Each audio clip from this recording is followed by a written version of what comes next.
Gabe, are you sticking around for the thingy? Yeah. I don't know. I guess. All right, all Dude, right, I'm everybody. working This from is the truck Gabe. while they were delivering other Hey cookies. Gabe, won't you become one of my or you can be my 9th subscriber on Twitch. If you have Amazon Prime, it's free. Nah, I've already given mine away, Sir Kyle. Dang. You don't stream Damn. enough Age of Empires. That's It true. is true. He doesn't stream very much Age of Empires at all. All right, are we ready to begin? Let's do it. All right. Last time on Dragon Ball Z, we made our way outside of the chapel, following the goats that we saved there, and we found the Elven Arms Inn, and a brief respite from this haunted wood that we find ourselves in. We went there, found out that it's basically being run by a guy named Cyrano, an ancient looking high elf that actually has ears very similar to Guardians, and we decided that, hey, this is now a refugee camp. We are going to rest here for the evening, sort of do some carousing and some, basically just letting down our hair. We've been on the road for like 2 or 3 days now, and we're just kind of relaxing at this inn. We found out a couple of really important things. Number one, the most important thing that got found out was from our boys Ignotus and Mr. Kinzo. They shook down a feller that was wearing robes of all red, and determined that he was part of the group whose asses y'all kicked a couple episodes ago back at the chapel. They were part of the cult, which we found out was known as the Brotherhood of Dawn. So we found out that they were that the guy at the tavern, his only job was to find as much livestock as possible, so that they could summon the likes of Black Phillip, which you guys definitely avoided by saving the goats during that fight in the chapel. My cousin. Y'all would have had a boss fight if y'all wouldn't stop them goats from getting killed there. Second, most important thing that we found out is that there was a conversation that was had between Fiddlefinger and the innkeeper Cyrano, where they basically were discussing what was going on in this forest. We've got basically the facts that we have right now is that this fog has been here for about 6 months, and the innkeeper has been basically bringing people in and using this as like a refugee camp for people who can't make it back to Long Grove, or people that can't make it all the way to Starkey. And found out that the fog itself is having a paranormal effect on everybody within it. It's causing most people's memories to dissipate over time. People are having problems answering simple questions in this tavern. We also found out. Go ahead. I was where they were on January 6, 2021. It's true. Nobody could really answer that question.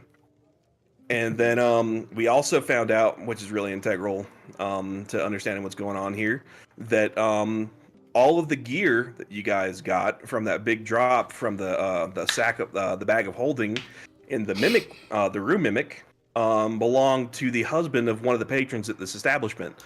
Reader kind of talked to her and her 2 children. Actually was gifted a guitar by the older son, because he was able to play something for him and really kind of move him in that moment. And everything else is kind of tertiary. If you want to see the rest of it, you'll have to watch the video linked below. And that is where we find ourselves on today's episode of the Guardians of Titanus, Chapter 2. What did I call this? Whoops. The end. Chapter 2. You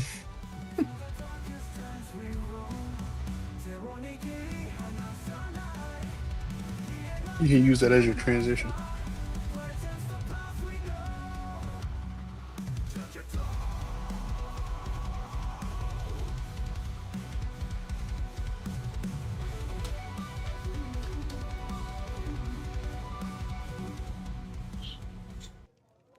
Do I have time to go pee? Absolutely. Everybody's got to Yeah, I'm load gonna in. do the same thing. Excellent. Oh, Kyle, while you're gone too, I also learned how to spell Citanus, so the AI will read it as Citanus. Oh yeah. how do you spell it? Do that. It's SIGH. Then you put dash Oh, it's broken. I'm gonna have to reset it real quick, guys. TANE-US. Oh, that's crazy. But it says it right. Yeah, well, hold on. I'll get it for you real quick. Because you can hear one of the songs I did last week. Yeah, go ahead and while everybody's loaded up, everybody needs to reload back into it. I just had to reset it because for some reason it wasn't loading everybody in. So whenever you guys Chapter 2, the Undead Varen. Yep. Undead of the Varen. Undead of the Varen. Why did the name change? Well, the name changed because I forgot to change it once we entered chapter 2. Oh, you missed this absolute banger, Kyle. Hold on, I'm gonna play it. Playing the Tromping Through the Woods song. I'm gonna be right back. I'm gonna go pee, and let everybody else know as they kind of like come back in that they need to rejoin. Yeah.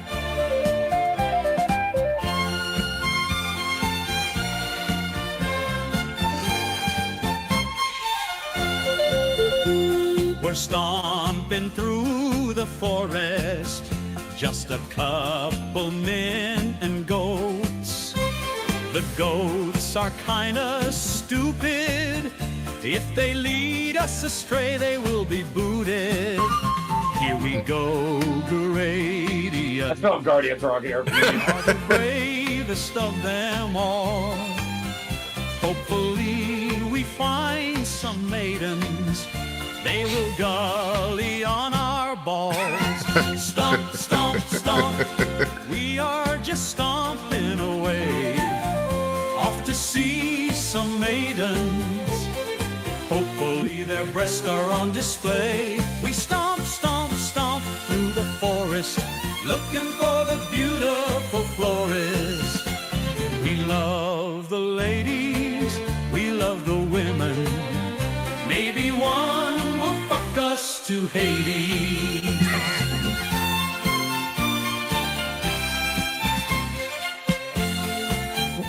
All right, then how to spell. So that song I had to play. So I wrote a song that was our whole story that we've done. Okay. We found out that there is a time limit on it. So like I wrote a 3,000 word song, but it ends only halfway through. But that's how I found out. But then after I played that for everybody, the oldest kid wanted me to play like on a like earthly instrument, so that's why he gave me the guitar, and I did this song. And I think I say Guardian Citanus. Yep. So you'll see him say it. Was it this one or this one? Yeah, it was this one.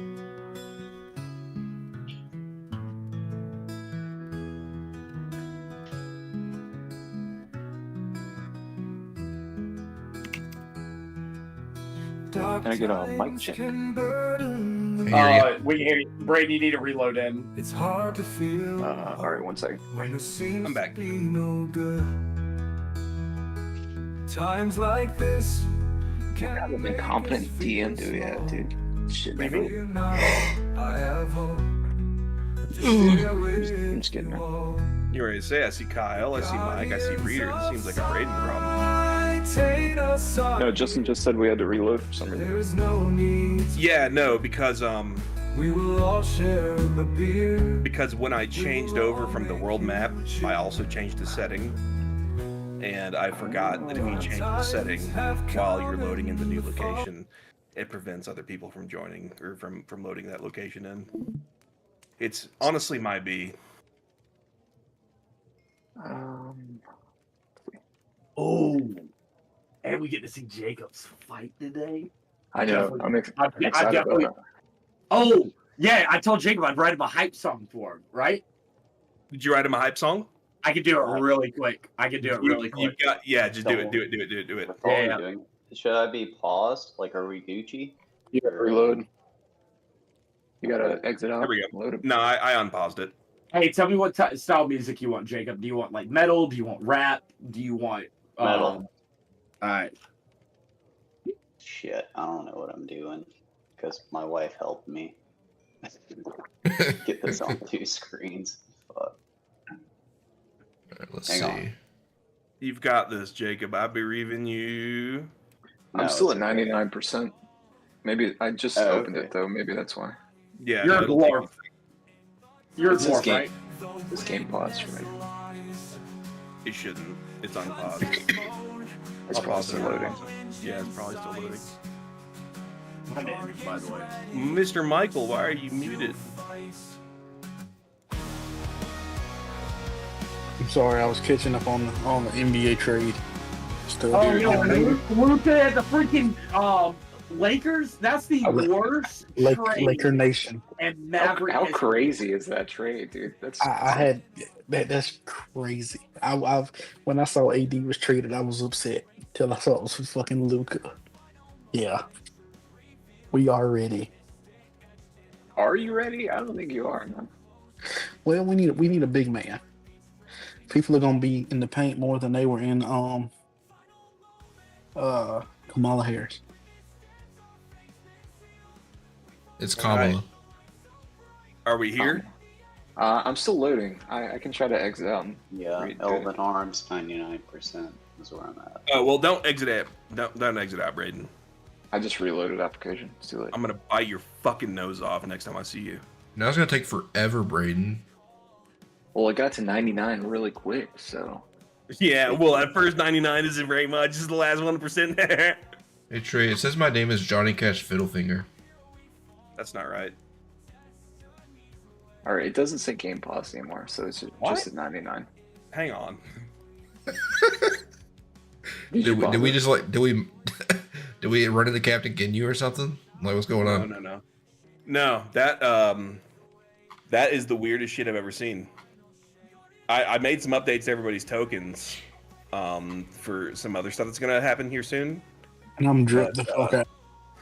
Oh yeah, everybody, if we can draw our attention to my stream that I'm gonna pull up here shortly, I want everybody to understand that that even though we're like out here slaying demons and like saving the world and like solving the corruption of like ancient forests, the most important part is that you stay dripped the fuck out, right? Can we all agree that if you don't look fucking good while you're doing it? Damn. So last episode, Yeah, I think we can all agree with that. So last episode, Mr. Kinzo, he shook down that cultist that was in the bar, and he was like, "Give me your robes." He's like, "Okay, fine. No, if you're gonna slit my throat or take my robes, please." And so now Kinzo has some cultist drip. Who knows what kind of chicanery he can get up to with that later on. Damn, he looks so fucking cool. Mike, I know specifically you of all people appreciate drip in your games. Yeah, I think I appreciate drip.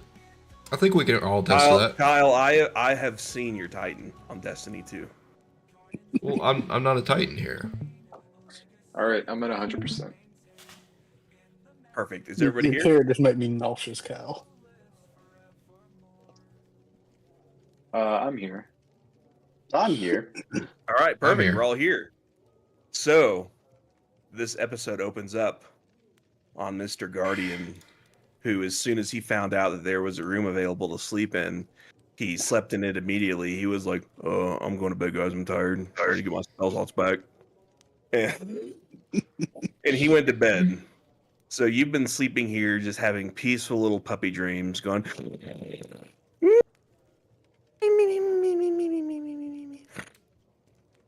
And we look in on the dream that you're having right now.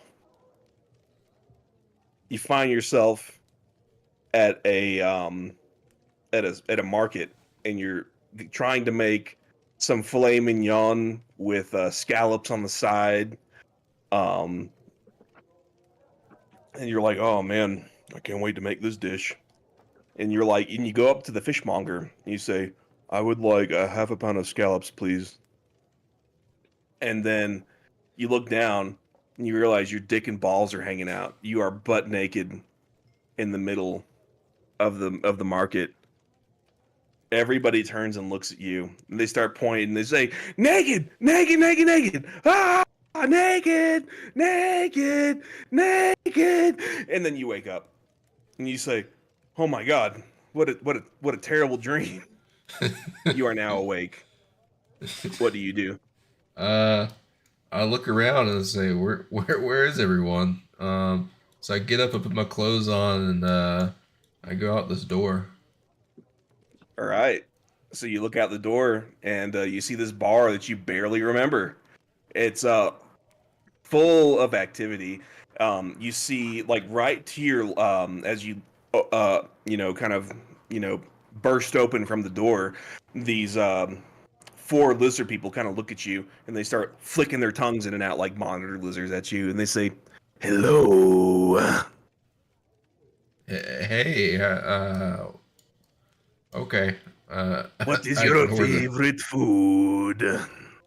I just kind of brush them off and walk away. No, wait, no. What? There is What a is- feline. What? There is a feline? feline in this room. We want to eat it. No. Why? Do I hear them? Does Johnny You Cash hear them? like Guardy? Do you look over and you see Johnny Cash Fiddlefinger kind of at this time this is like right at the moment that you're hitting that fucking dragon rum with the female bard or the female guard rather, at this table, and the you cat's look on up. my shoulders, right? The cat's sitting there on your shoulder. Yeah. But Yeah. so I don't hear them because I'm taking the shot, right? Yeah, no, you're hanging out. And by the way, if you would like to draw your attention to my screen, as soon as I get it up here, reader, this is the guard Oh no. that you've been risen up. I bet that'll work. That'll work. Still a little cross-eyed, but She's a little cross-eyed, but hey, she's a guard for a reason. Dude, and Johnny Cash, I don't have standards. no. If there's a hole, there's a goal. All right. Jesus. So you look over there, and there's a cat sitting on top of Johnny Cash's shoulder, and you reckon that the cats that these lizard people are talking about must be the cat that's on his shoulder, because there's why else would there be a cat here? Yeah. And you know that if something weird's going on, it has to involve Johnny. Yeah. Yeah. That's What do you want me to do about it? Why are you telling me? Well, your friend said it is no good to eat the feline. Uh-huh. I want to eat feline. Yes. Okay. It's Borat. All right. So I'm kind of out of loss for words, to be honest. Just these giant lizards are looking at me, asking me to eat it. They're also Eat the flicking their cat. tongues in and out of their mouths like monitor lizards. And this one, in particular, right there, that's the closest to you. It's he's getting up in your face a little bit. These guys have absolutely no concept of personal space. Yeah. I tell him, no, back up, get away from me. Okay. But do you get feline? Yes. No. What? No. Why would I But Why we would I are do that hungry. for you? Because it tastes good. We will share it with you. No, I don't want it. What? Yeah, I'm fine. I don't want it. I reckon you have a good day. I'm gonna walk over here though. Okay. Okay, goodbye. And then this one lizard, he looks at the rest of his friends. He's like,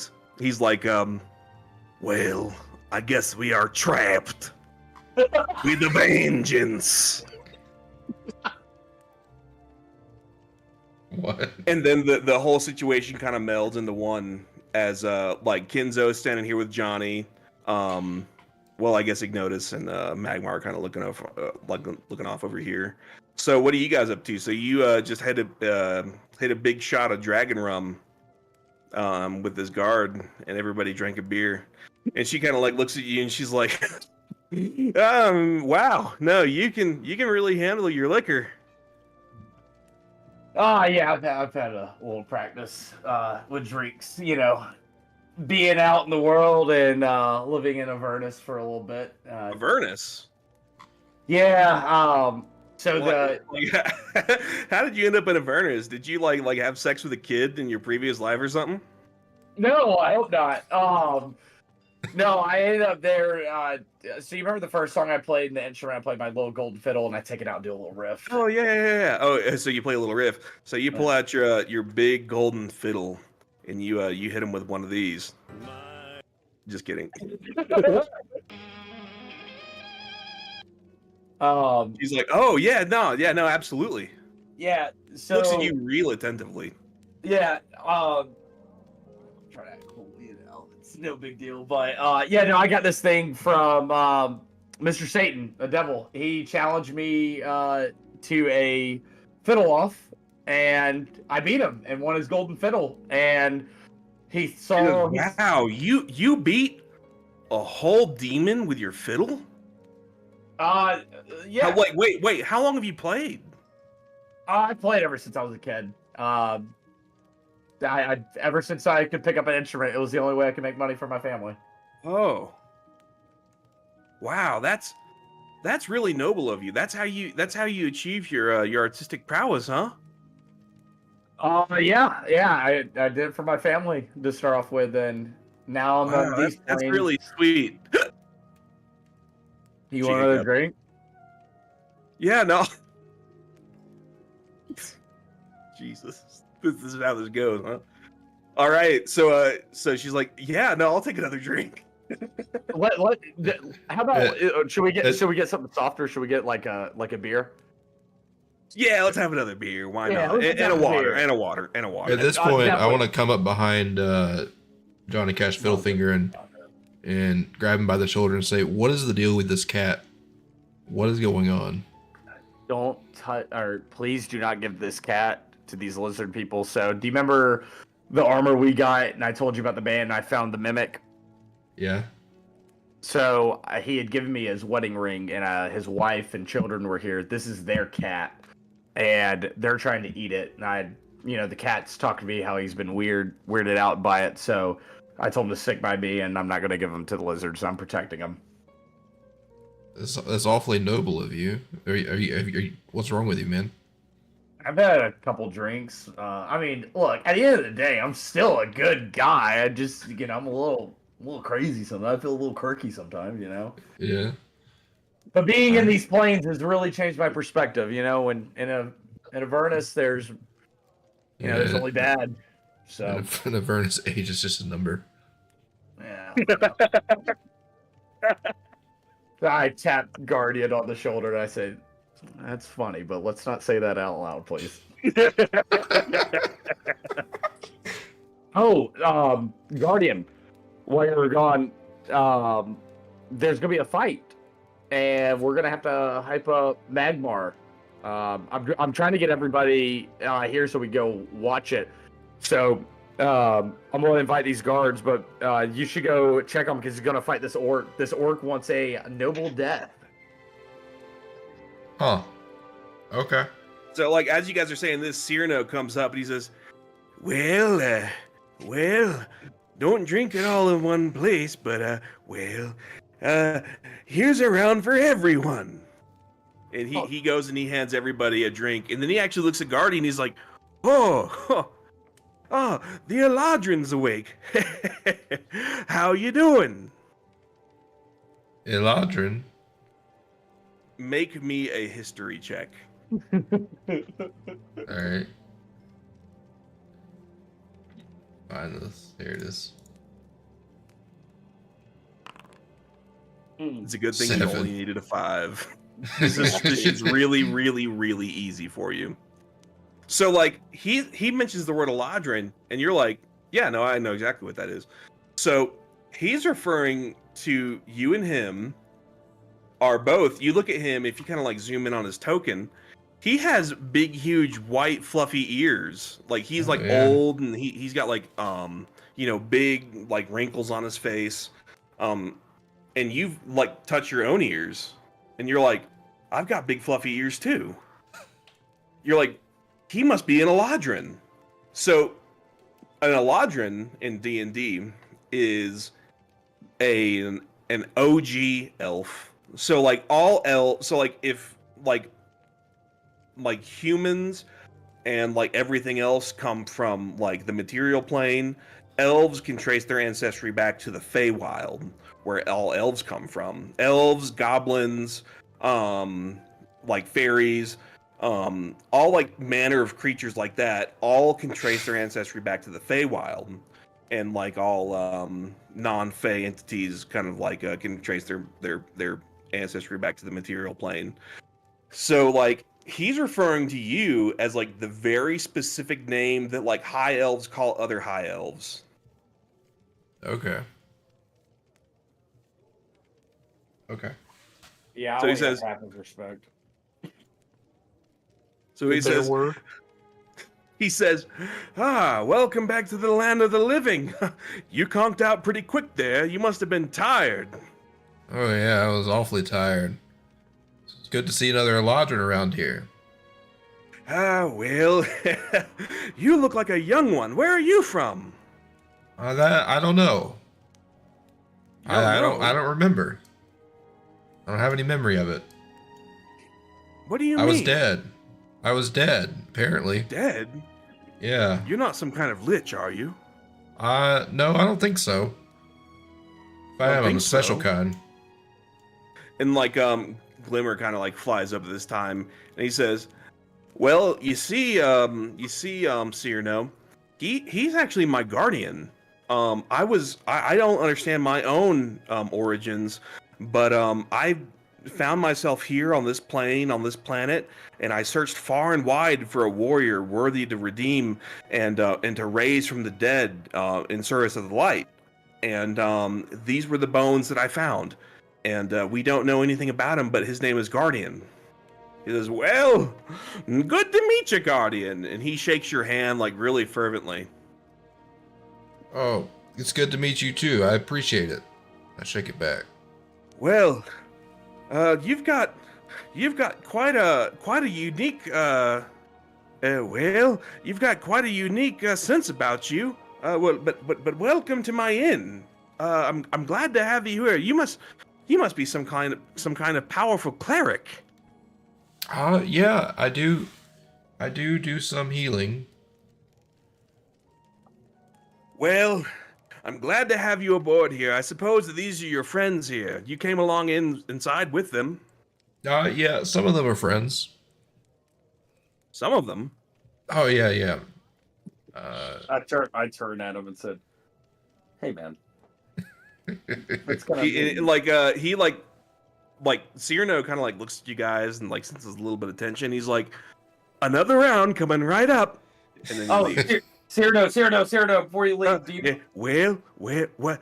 Could you bring 2 glasses of water, 2 of those drinks as well? Yes. Thank coming you. right up. Can I get a And then, he hears that too. He's like, 1 Dr. Pepper. So like as this is going on, Ignotus and Old Orc and Magmar Moose Knuckle are all sitting at this table. Making out. And the Magmar remembers that last time they were speaking, they were about to head outside and try to give this Old Orc an honorable death. Correct. Yes, I'm ready. Like, are we pulling up? Like, What do you do? The Old Orc is sitting here. He's like, I shall give you an honorable death if you will give me an honorable fight. he's a, "Oh, that's the spirit, young one. That's the spirit." And he goes and he like daps you up super hard. and he like wraps around the back and he The like touches whole your room shoulder. shakes when that dap Like, hits. The whole room, like everybody like stops what they're doing. And like Cyrano, like he hadn't even made it quite in here right yet, before he heard that big dap. And then like everybody kind of stops. And then like even like the ambient music stops as soon as I can find the right button. There we go. And and then everybody's kind of looking at you guys. Magmar, what do you do? I would like to give you an honorable death, but I know if in order for it to be an honorable death, we must have a crowd. Oh, crowd, you say? Oldork kind of like stands up. You realize like he's been sitting down this whole time, but he like stands up. This dude's like 7.5 feet tall. And he says, "Who wants a show?" Me! And I have my beer in my hand, and I grab the lady guard's hand and we do! She kind of like looks at you, and then so like she uses her other free arm. And she takes another shot of her dragon rum. And I say, here's your water, by the way. No, she says, "Oh, I thanks." And lean she down like, the back bar and say, "Are you sure you can handle this guy?" I beat him in a arm wrestling match, didn't I? Who will take money on Magma? and then like you see like a couple of people go, me. So like they all like get together, and like Cyrano comes up, and he's like, "Oh, what's going on here? Well, what's all the commotion?" I and the Horde will go outside and fight to the death. To the death, you say? Well, is this consensual between the two of you? What is the manner of this fight? Why do you want to kill each other? We should be helping each other out here. He wanted an honorable death. I should do no more than oblige him. He was one of my greatest striking companions. Oldork takes his fist, his mighty gauntleted fist, and he slams it hard against his chest, and he says, "Yes, elf. For centuries I have sought an honorable death on the field of battle, but I have found no foe worthy of felling me. Perhaps this dwarf may be him." He says, "Well, I suppose that if it's a consensual battle between folks who wish to make a name for themselves, then I suppose that's all right by me." Cyrano, I would Yes? like for you to be the bookie of this. So all bets will be going to you, and the end can get a 10% profit share of the whole earnings. Make me a persuasion check at advantage.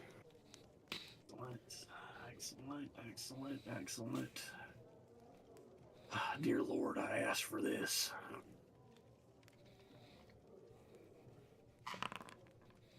Okay, you're really good at that. You needed a 12. So he says, "Well, I usually can't condone gambling, but, why not? We're out here, we're having fun. We may not live to see the next day. Everybody, place your bets." And then he comes over to this table, and then, like, everybody comes over and starts placing bets. How much gold do I have? I asked the lady guard, I said, would you care to bet? I will follow your hand. She's like, "Well, let me ask you, what do you know about about that dwarf fella? He was with you, right? Is he a badass?" He is a really great warrior. Does nothing but fighting. I've seen him. What does he do? What did he do? What is his profession? That I don't. I know that he. So when the Great War happened, he was on Spec Ops side of it. But he doesn't talk too much about his personal life. I just know that he's very prideful of his nation and where he comes from. And he's wow. He's an honorable man. Wait, was he part of the Black Wars? Make me a history check. No shit. At advantage. This is recent history. You needed a 10. You guys are doing good. So so you were like recalling, you're like think what were the Black Wars? So the Black Wars were the war. So the kingdom of the dwarves, known as the Dwarven Protectorate, and the Valtrinor elves, they have had an uneasy truce for about 150 years. But the problem is like the dwarves have always been like super duper like concerned about like their capabilities in wartime. Like as we discussed like last time, you know that the Valtrinor elves are basically like the magical Illuminati. Well, like the Dwarven nation has been like basically a contesting force against them for the past 150 years.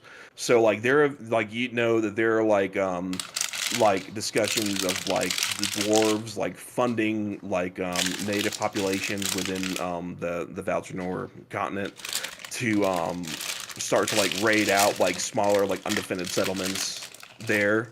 Like you've heard of like the elves of Valtrinor like using like their own like destabilizing forces themselves in the Dwarven Protectorate, like killing certain leaders that like had certain beliefs, like killing like bloodlines that they found that were like not that were like too ambitious, like basically like laying waste to entire clans through like poisons and things carried out through like clandestine activities. So like while there's been an uneasy truce between these two nations, they've been kind of having a proxy war between themselves for like 150 years.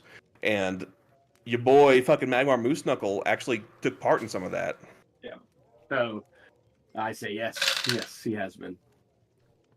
She's like, wow, that's incredible. Mm-hmm.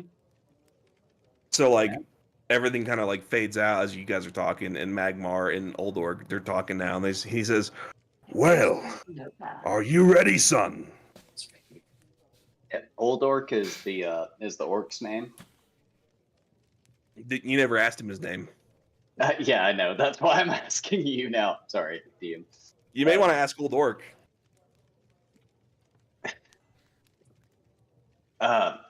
I wish to give you an honorable death, but I never caught your name. Nice. Names mean nothing on the battlefield. I am Old Orc.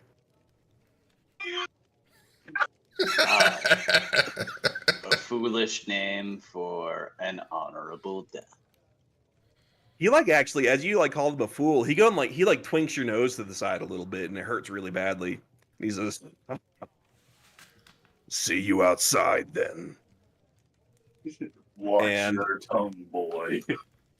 So I'm gonna go ahead and put you guys outside. I'll let kind of everybody else navigate themselves outside because I've got to pee really bad. I got his song up, by the way, so whenever the fight, I've created it. Hold on, give me like 2 No, seconds. yeah, you're good. Yeah, no, there's no rush. Yeah, so like there's like people, like everybody's kind of like gathering outside that like plays bets. Everyone's just kind of like meandering out. Even the cultists put a bet on that. Can I take action against myself? What do you mean? Well, am I allowed to like bet against myself? You could definitely bet against yourself if you want to. It's round back. Excellent. Who would like to take action from Magmar? I certainly won't survive this battle. If you all know, I mean, I'm just a simple dwarf from the Hill Nation. I don't know much. Everyone like is kind of like thinking you're like a stupid fucking hillbilly at this point, and Excellent. like everybody kind of like comes outside. Everybody that's in the party, you're out here. They're basically making a ring around you. Everybody who isn't in here at this time didn't make a bet, and Ignotus and Kenzo, I'll bring you guys over there myself because I know that I didn't actually tell you guys where the fight's happening, and you're kind of just looking for it over here. Yeah, you sit outside, bro. I realize you guys are all. They went around back. I should have said they went around back. Yeah, I was about to say, meet me outside. How about that? All right. So I'm gonna go pee real quick, and I'll be right back, and then we will commence the Battle of Destinies. Excellent. How much would anyone like to bet on Magmar losing? I'm putting all 50 of my gold on the old orc. Excellent. Oh wow. Anybody else? I don't gamble. I'm cleric. I'm gonna push. I'm gonna put 25 on you and 25 on him. Cool. Yeah, Let me write it down real quick. I just feel like if this was gonna be an easy fight, he wouldn't make us go through all of this. You got it. So Kenzo 50 on that dude. Kenzo, Orc, Johnny Cash, 25, 25. All right, cool. What else you got? Oh yeah, we don't know the odds. What are the odds? I'm not fucking placing. I'm not handicapping it, bitch. Like, what do you want? It's straight up. Yeah, I was just saying. Okay, just straight up. That's what I was thinking, but I didn't know. I didn't know. Yeah. Ain't no money line. What is this? Like, come on. What you got? I'll put 100 on you. 100 on 100 me. gold. Heard. 100 on Magmar. You have 100 gold. Which is Yeah, dude, I'm loaded, man. I'm a fuck? I'm gonna go 50. high-profile mage, man. all right. So far we got. It's like they're discussing how much gold they have. Fucking Johnny Cash Fiddlefinger realizes that he has how much? I got a lot. 1,050 gold. He's like, oh. God damn, you got that much gold? He realizes like, oh my god, all my friends are brokies. Yeah. I noticed how much you got. Because I heard that comment. You were acting like you had a lot of money. You notice how much you got? You can get so much I don't have gold. a lot of money. You what? I obviously don't have a lot. I just take out my. I take out some of my gold coins and I put them on my hand like this, and I go, "What you know about this?" Enzo, make me an intelligence check. You need to make me a 15 or higher. Okay. I have a laptop, so I'm gonna do that. Okay. You said intelligence, right? Yep, intelligence. Oh, and just tell me when I need to. Wait, Jacob, you tell me when you're ready to be hyped. I mean, I'm hyped. What are you Okay. wagering? Not quite. You're like, you think to yourself, well, he must have made a lot of money back in Avernus. That's crazy. All right. So at this time, Cyrano kind of walks up to everybody, and he like kind of walks between the two of you. He says, well, all bets are in, and well, I suppose it's time that we get down to business. Ladies and gentlemen, before you see a spectacle of combat and physical powers that none has ever seen before. Today, I have beside me my young friend, Mr. Magmar Moose Knuckle, a defender of the Dwarven Protectorate. Yeah! A friend to all, and a warrior of outrageous renown. Yeah! And today, his opponent will be... Well, who are you, good sir? And he, like, stands up and he says, my name is Old Orc. I seek an honorable death on the field of battle. Hell yeah! One should not outlive his purpose. Today, I will find my honorable death, or I will bestow it upon the little one in front of me. Oh, hell yeah. He says, well, all bets are in. Does anybody have any final alibis? And he looks over at you, Johnny Cash Fiddlefinger, because he kind of like overheard you saying some shit earlier. Yes! Magmar, I wrote this for you. I hope it is a ballad that inspires you and hypes you up. I also created this cool cover album that I thought you would like. Like everybody, like the lizard people that are standing right next to the knight, like they're all kind of like looking at each other, and like they like have no understanding of each other's culture, but they're like dapping each other up. They're like, this is some fucking hype ass shit. Because like we had no idea this shit was gonna happen tonight. All right. Is everybody ready? Yep. Load it up. You gotta stream it though. Oh wait, you are streaming. Yeah. He is. Are you watching? I am now. All right.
All right.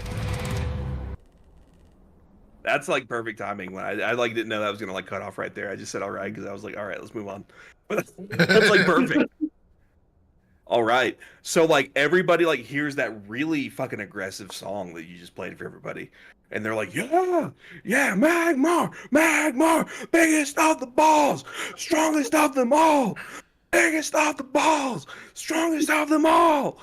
And then like Magmar, you like turn around, you start flexing your muscles at everybody. And then you're actually inspired. So you've got bardic inspiration, and you also have an inspiration die. I'm giving it to you. Excellent. Could I put also all of my money on myself? You could if you wanted to. I will. How much money do you have? I don't know, You have man. 550 gold. However much you gave me. Wait, Yeah, 550. Hold on. Why do I have fucking 50 No. gold? Hey. Now hang on, Kenzo. Kenzo put all his money on old orc. That's what he said. I mean, I don't know. Let's go, old orc. So old orc, as you say that, he like looks at you. Hang on, let me put you like fucking right side up. That's driving me nuts. All right. So like old orc looks at you and he says, "Tonight, for all of you, I will perform my traditional song of war." Oh my gosh. And then you hear this.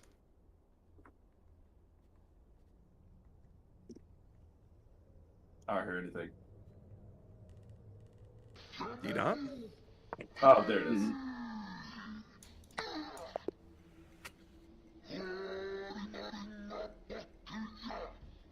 He's like slapping. He's like squatted down. He's slapping his legs. He's slowed down.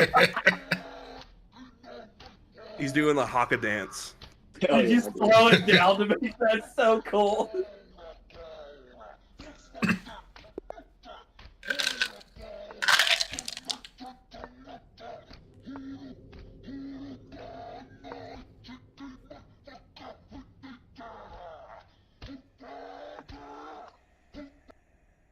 And he says,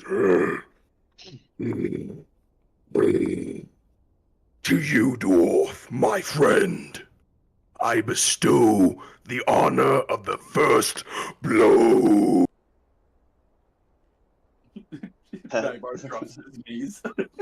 Cool. Magmar's All right. gonna say. Let me do something real please. quick. There we go. All right. Perfect.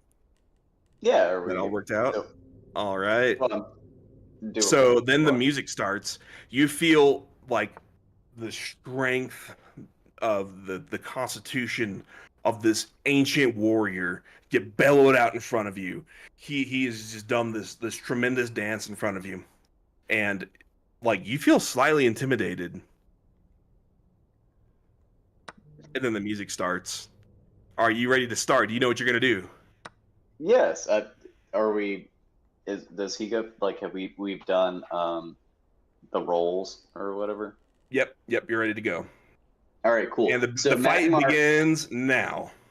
Excellent. So Magmar's gonna go gay, and he's gonna. All right. So this is the spacing, though, right, between me and him? Yeah, there's like 5 feet between it's the two of you. one step. All right. I'm gonna go with. I'm gonna use the dwarven thrower, All right. and I'm gonna throw it at him. All right. Make me an attack. Excellent. Normal. Yeah, normal. Oh, Wait, what? Oh, he just threw that 20. All right. Wait, what? So you throw your hammer at him, Am I and in it hits him square in the fucking dome. Damn. Roll me some Excellent. damage. Do I not get to roll for like automatically murdering him? You're not raging. Oh. Your order of operations was off, my friend. Boo. Boo. All right, that's cool. That would have been so funny if he was in rage and just killed That him. was like the thing I was most scared of, actually. All right. Do I get crit damage though, at least? Yeah, crit damage. All right. All right. God, So you hit him and it clinks him in his head, and it hits him for 18 damage. That really fucks him up, actually. Damn. Excellent. So Oh, as mouse my pack. bonus action, are scrolls considered a bonus action? No, those are an action. Yeah, because fuck 'em up. All right. That's fine. So Magmar is going to run away into the bushes after doming him in the face. All right. Where is reasonable for me to run? Right there. You can run 30 feet. Reasonable? Yeah, that's good. Cool. All right. It's not a run. I'm trying to be. I'm a fucking rogue too, bitches.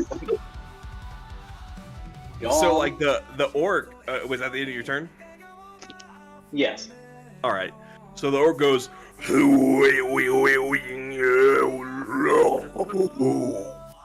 Because he's got a concussion. No, what he's gonna do is he's activating his second wind. So he gets 7 healing back. Cool. Mm. And then what he's gonna do, he's gonna run right up beside you. Hang on, whoops. I almost sent a lot more people than just him. All right, so he's gonna run up beside you, and these guards and Johnny Cash, they're gonna kind of get away real quick. He's gonna run right up the fuck to you. He's gonna like scream. He's gonna go, and he's gonna use his hand axe +1. Does a 20 hit you? A 20? Yeah. Yeah, 20 definitely hits me. All right. I'm gonna roll another one real quick. Does a 17 hit you? No, All right. 7, 18. Bro, how you gonna change it? Yeah, wait, why you gonna change Yeah, I it? mean, it's up to you. Yeah, you can hit me with a 20. It's all Let good. him hit. No, so no. What I'm saying is he has 2 weapons. He's dual wielding. Yeah, he's Oh, Okay. Yeah, first hits, the second would not. Yeah, no. So he hit the first one. Definitely hits. I was just gonna see how many times I'm calculating damage. All right, let's do damage. 5. So he's gonna take a big fucking swing at you and hit you for 5. He takes his axe and he goes whoosh, right down the side of your pectoral. It tears open a massive wound, and he says, "Oh!" What he actually does now is he performs action surge. He has now got his whole turn right back. Oh shit. Hell yeah, orc. Let's go. All right, and I forgot to do some shit on his last turn, so we're just gonna add it to this one. All right, a 20 hits. Let's see, does another 20 hit? Oh, Another 20 hits. Damn. Let's see it. What else we get? 13 does not hit you. All right, so we're gonna apply damage 2 times. 6, 4. That's another 10. So he takes another 3 swings at you, and 2 of them connect, but then you're able to kind of back off really quickly from the third one, and you are extremely wounded at this point. He says,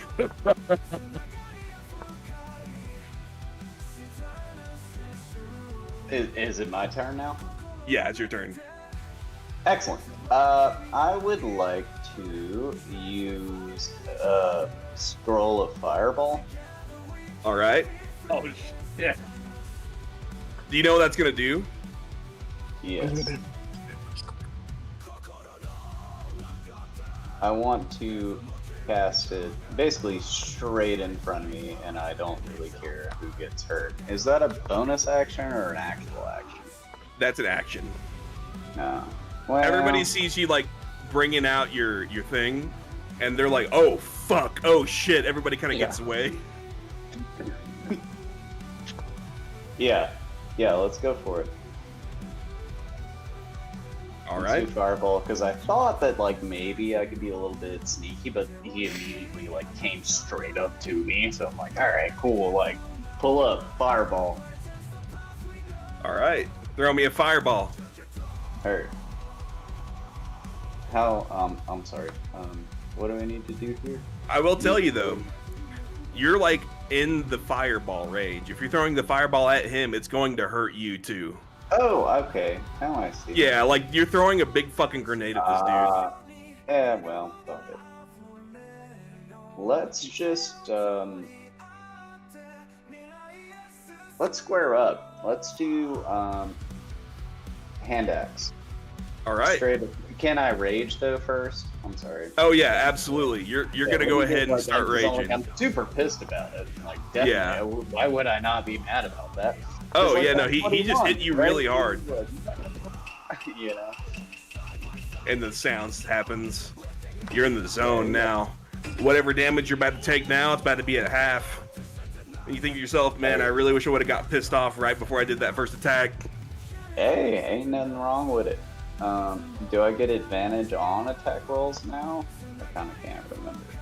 Or is it normal? No, just normal for now. Okay. All right. Oh, fuck. Oh. At 11, roll me another one that doesn't hit.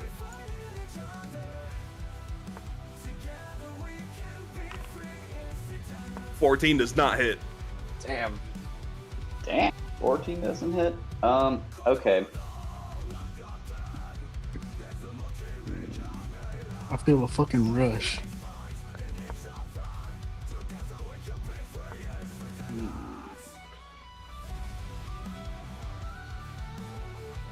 Yeah, I should have raged first time. On my bonus, I would like to do Vicious Mockery. All right. What does he have to do? What saving throw is that? Wisdom saving 1d4. It doesn't necessarily say. It's a DC 10. Yeah, there you go. He made a 13. Fuck that motherfucker. What do you say to him? I reckon it don't matter.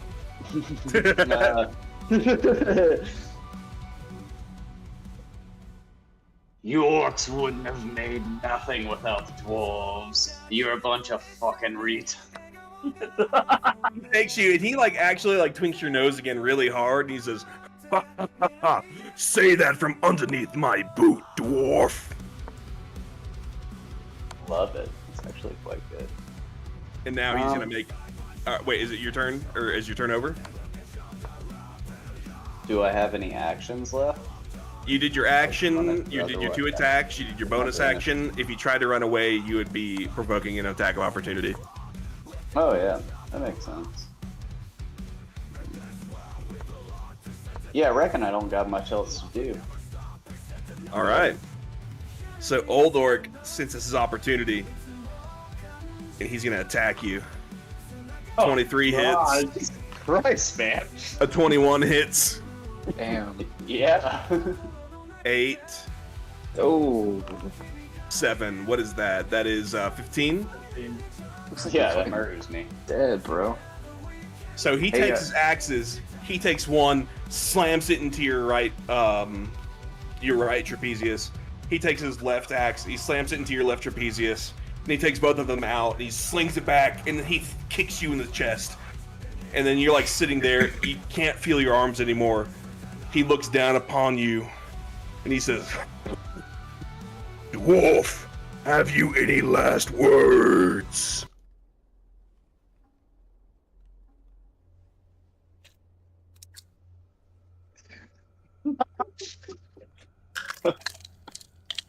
Hey, has the orc already made his attack yet? Has he already like strike? Yeah, you just. Oh yeah, like Magmar is getting his final words right now. Damn. Can I run up behind him and put my kunai in his back before he kills? Let's just kind of like let everything No, it's play out for a Gucci. second. Yeah, it's all good. Well, I won my 50 gold, so. Hey.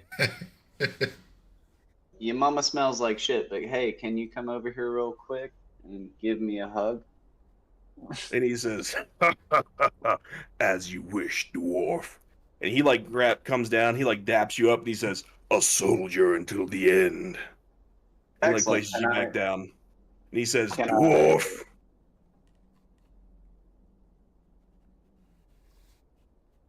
come. Your enemies are not dead. Today is not the day you die."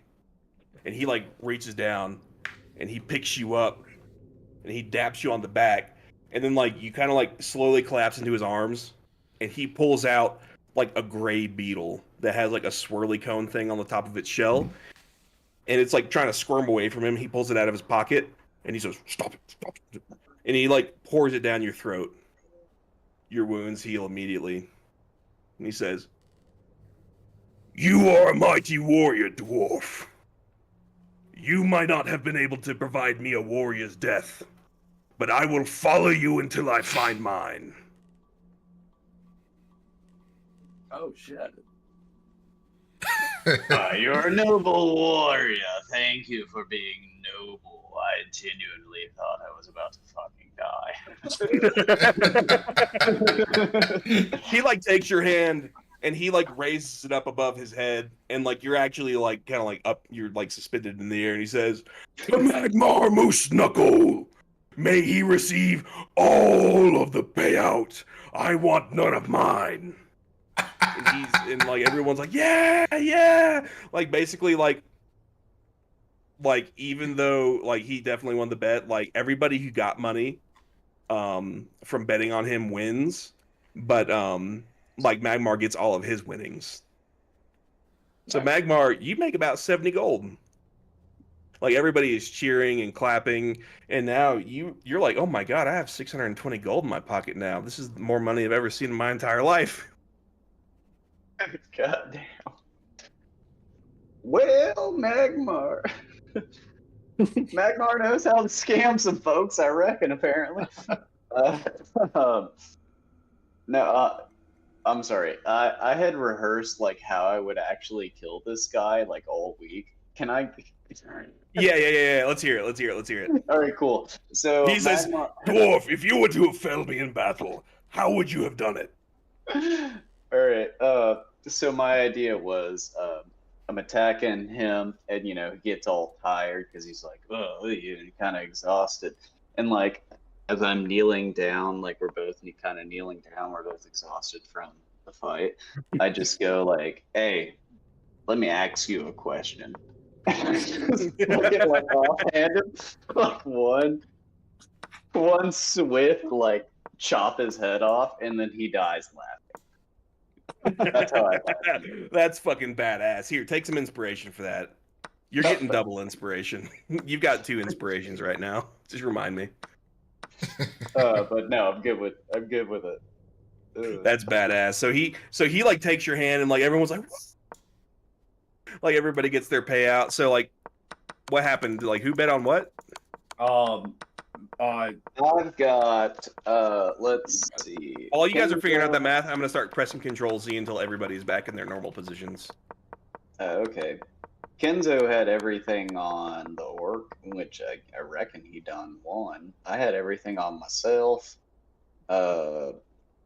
Shit. Ignotus had, I think, 100 on me or something like that. But I mean, technically, I didn't lose. I had 100 on the dwarf. Yes. So he loses his money, but you gain it. Ignotus lost money. Or the sword. Yeah, no, remember. So if you bet on Magmar and he lost, where does that money go? So if you bet on Magmar and lost, that would go into the pool of money that everybody who bet on Old Orc receives. Oh, okay, gotcha. And 10% of that goes back to the. Yeah, I was just about to say. Yeah. So basically, like all I need to know is who got cleaned out tonight. I didn't get cleaned out. I won. Yeah, no. I won 25 because I bet 25 on the Old Orc, and I also bet 25 on Magmar. So I lost 25, but I didn't lose anything. So Ignotus, you lost money. I lost 100. All right. Yeah. How much money did you have? So much All right. for having trust in the dwarf. You had 200. Yeah. And now you have 100. You lost $100. Everybody who bet on Old Orc is doing really good. Oh, Johnny boy. Cash, you broke even, and then Magmar Moose Knuckle, you actually get 120. Or wait, you got your 70 there. Perfect. Yeah, not the people like in the bar, like did not have a lot of money to put up. You know what I mean? Like they were just like offering up silvers and like whatever they could, you know. But yeah, no. So like Fuck, that. So So like I go the up to old, 100 gold. yeah, let me give you 100 gold. damn. If I had beat him, like, I feel as though you made it so I couldn't beat him. No, you could have definitely beat him. So I should have used the fucking fireball, motherfucker. No, that would have hurt you really bad.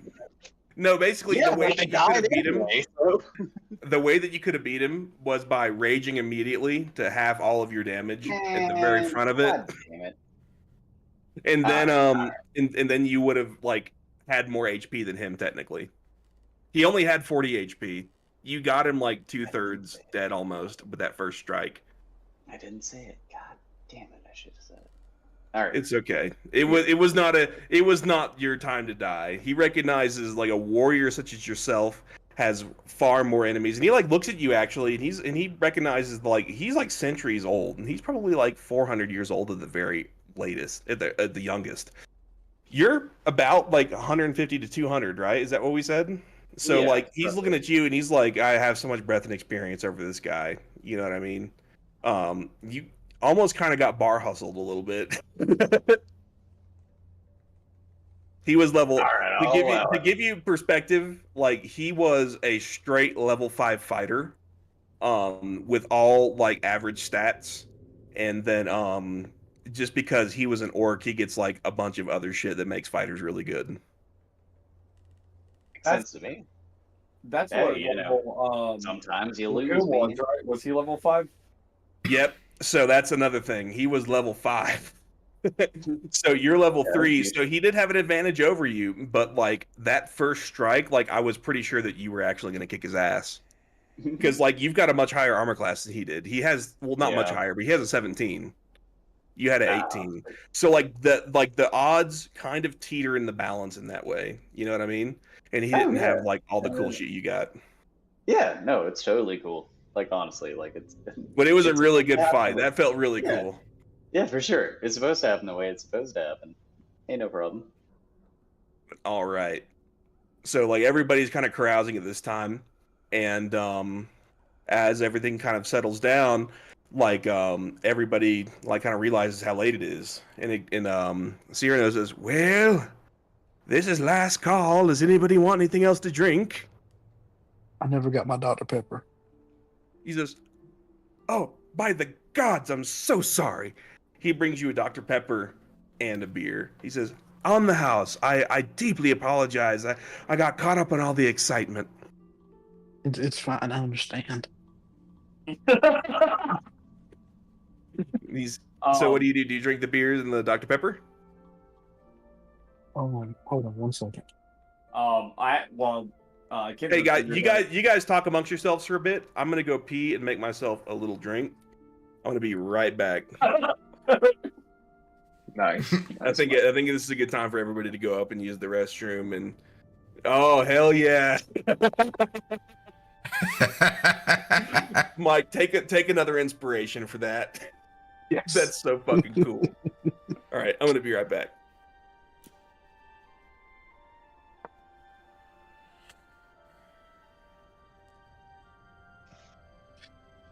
So, Rita, what do you think about Luca?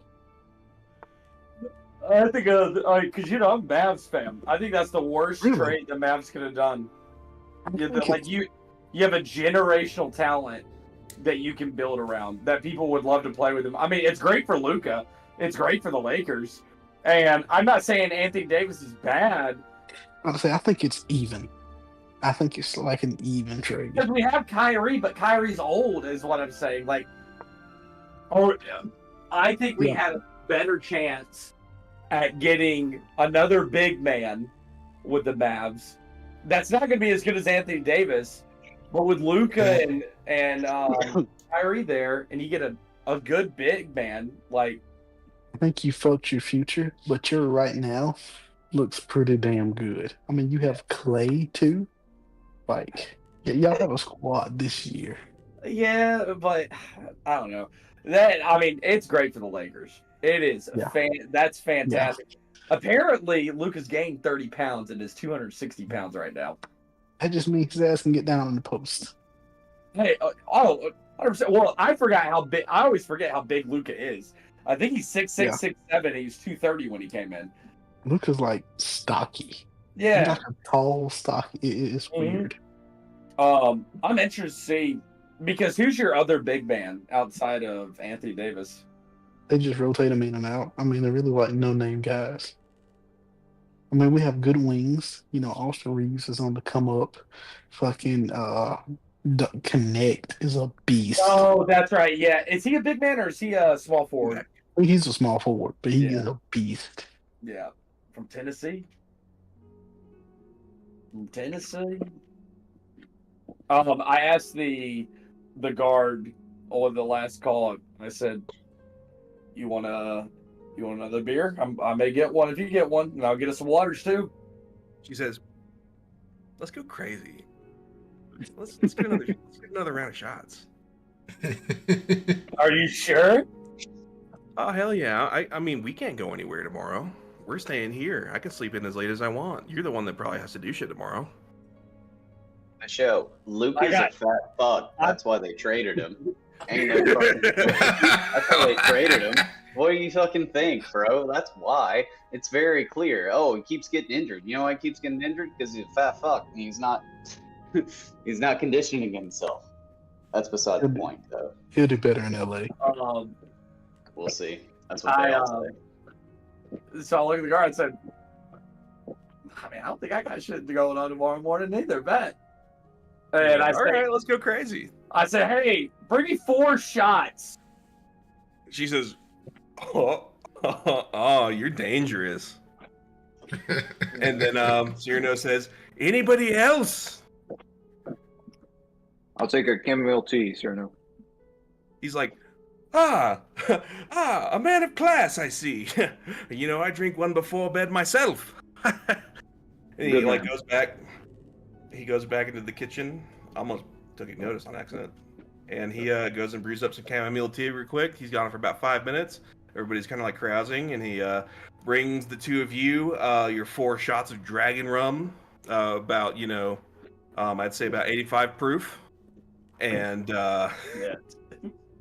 and he's like, well, boys and girls and dragonkin and orcs and goblin folk, I'm going to bed. Adventurers, you can take the room with the back left. I'm sure your guardian friend knows where it is.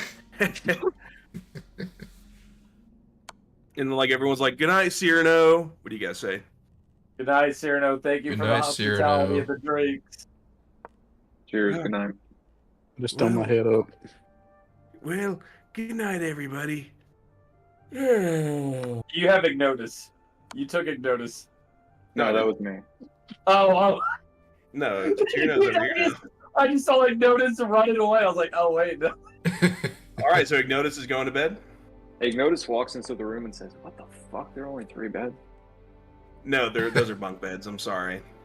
Okay. Just kidding. If you look below it, like there's like a hint. Like in 3D, these are definitely bunk beds, but it's not hard to tell here. I see. All right, so who else is going to bed? I guess Guardian. So I can get a top bunk. All right, Kenzo's grabbing a top bunk here. He's gonna go. All right. I'm not sure if I have any choice. I mean, you can if you want to. You can kind of like hang around and talk to Old Orc if you want. Old Orc kind of says, "I'm hanging around as long as you are, friend. I guess I'm one of y'all now." I mean, can I? Does it make sense for the party for me to like drink with them and stuff, or should? Oh I yeah, no. Hey, So, if it like, helps, I'm staying up. What Because I makes got a sense? goal right now. Cyrano brings you guys a pitcher, Okay. and he leaves it on the side of the table. You're not. But- It's but not I'm not- I'm bedtime not, for like, y'all yet. dead. It's not curfew or nothing. Oh yeah, but I'm saying like my person, like I'm not like. I just got knocked the fuck out, but like I'm not. Like, You got knocked the fuck out. You got cut the fuck up, but that bug juice really helped you out. You're feeling a lot better, as if like you feel exactly the same way you felt before the fight started. Okay. Can I? Yeah. Can we hang out a little bit and just have like one more little drink together? Does that make Yeah. sense? Yeah. One more to put it to bed. I like the sound of that. And then, like, as you Alright. guys are talking about that, it kind of like goes quiet, and like the knights and like everybody basically is finding a place to sleep. The goblins kind of like pile up into a corner behind here, and they're going to sleep. They're not like getting rooms. In fact, the goblins kind of go into one of these like latrines down here, and they're like sleeping in there because they prefer the stank. And the cultist goes to bed in there with them because like he kind of like relates to them because they're kind of outcasts as well. And everybody is basically sleeping, but I'm not going to put them all there because that would be a fucking pain in the ass. Guardian, do you go to sleep? Yeah. All right, so you go to sleep. So Johnny Cash, Old Orc, and Magmar are out here kind of carousing, and Johnny Cash, all of the guards but the one you're talking to goes to sleep. What do? You guys are you kind of felt that extra shot of dragon rum hit you right in the head, and it's kind of swimmy a little bit. And she's like, "Ah, man, I never thought I'd be able to have so much fun stranded out in the middle of the desert, the forest." Yeah, me either. It's pretty great out here. She's like, "Hey, why don't we like get out of here?" All right. You got a room? Not really, but I got one. But the stables, there's nobody going to be out there. We can do whatever we want. Nobody will be able to hear us. Sweet. Hell yeah, let's go. Bro. All right. So like, Go on. wait, go ahead. No, you go ahead. Can Magmar like drunkenly like grab his arm and be like, yo, be careful, my friend. It might be a witch. What do you say? She kind of like looks at you and she goes, I mean, if she is, I guess it's how it goes. "All right." Oh, I've made worse decisions in my life, lad. And when you grab me, like, because I'm by your table with Old Orc, I said, Old Orc, it was great seeing you in battle. Great warrior. It's great seeing great warriors fight. I look forward to fighting alongside of you, Bard. I extend my hand. that you can cut a throat as well as you can cut a fiddle. I'm pretty good. I'm no Magmar, and I'm no Old Orc, but I do my part. I extend my hand out, like, for a dab. And like he dabs you up super hard, and he like does it like super aggressively, like somebody who has something to prove. Yeah, and I just embraced it, and I said, I love that strength, brother. It's like, ha ha. Well, my strength is yours. Hell yeah. And then So you follow this I chick out to extend the. my hand out for the guard. And I said, "Let us go." So you go out to the stables, Fucking and then goats. there's like 5 goats out here, and they're all looking at you stupidly. I still have speak to animals, right? Yeah. I say, "Hey guys, there's a doorknob out there that needs chewing. You should go out there." It's like, that's the best thing I've heard all day. They all line up and they all start taking turns fucking nibbling.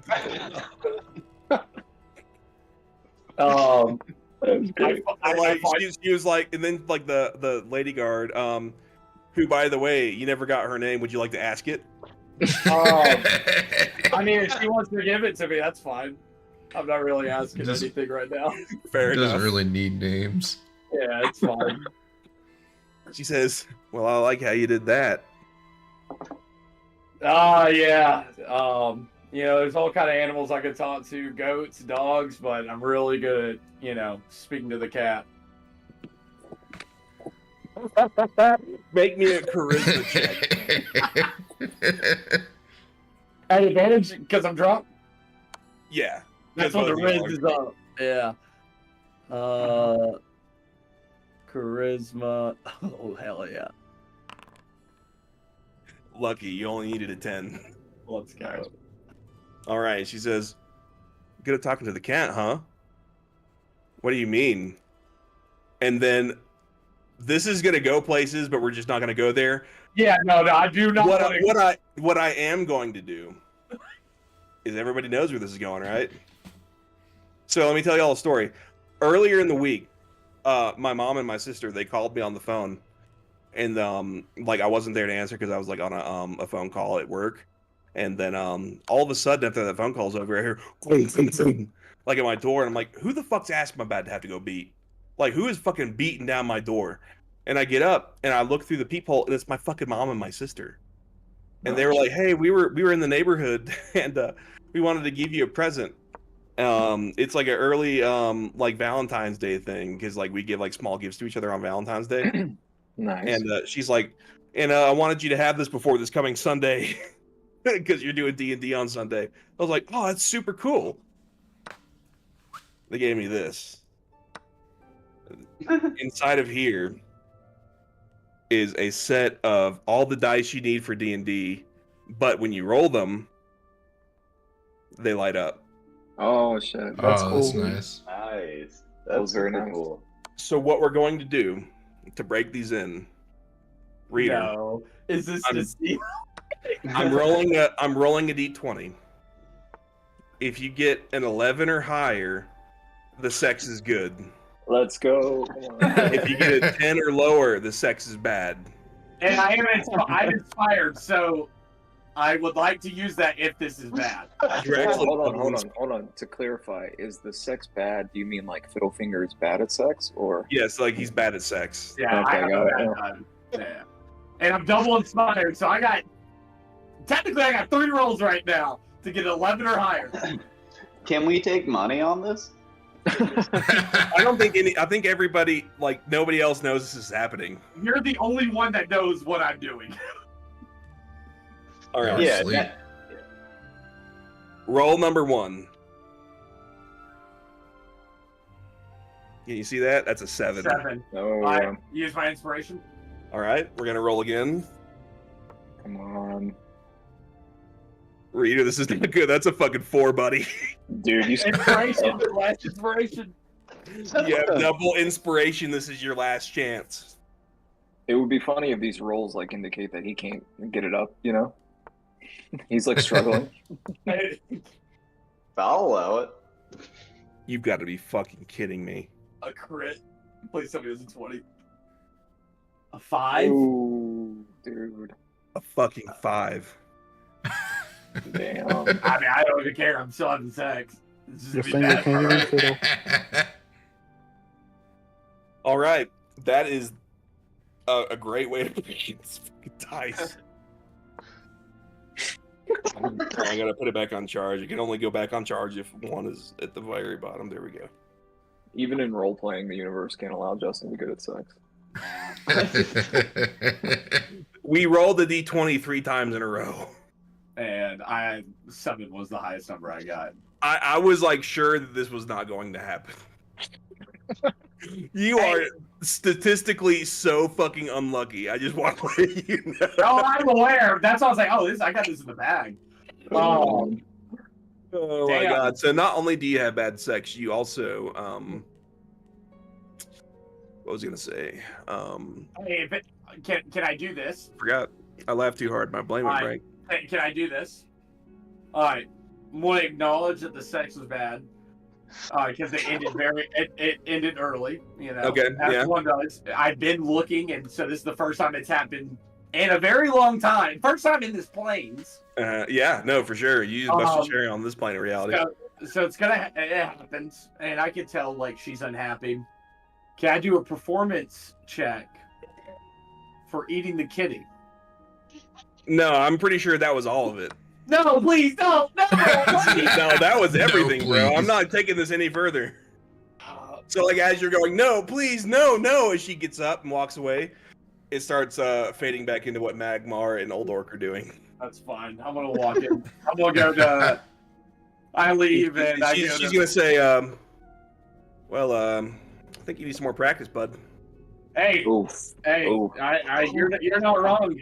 Thanks for the sex. Sorry it was good for me and bad for you, but you know, first time here on these planes, and I'm not gonna complain because I had sex. It's like, have a nice night. all right, I'm going to bed. Good night.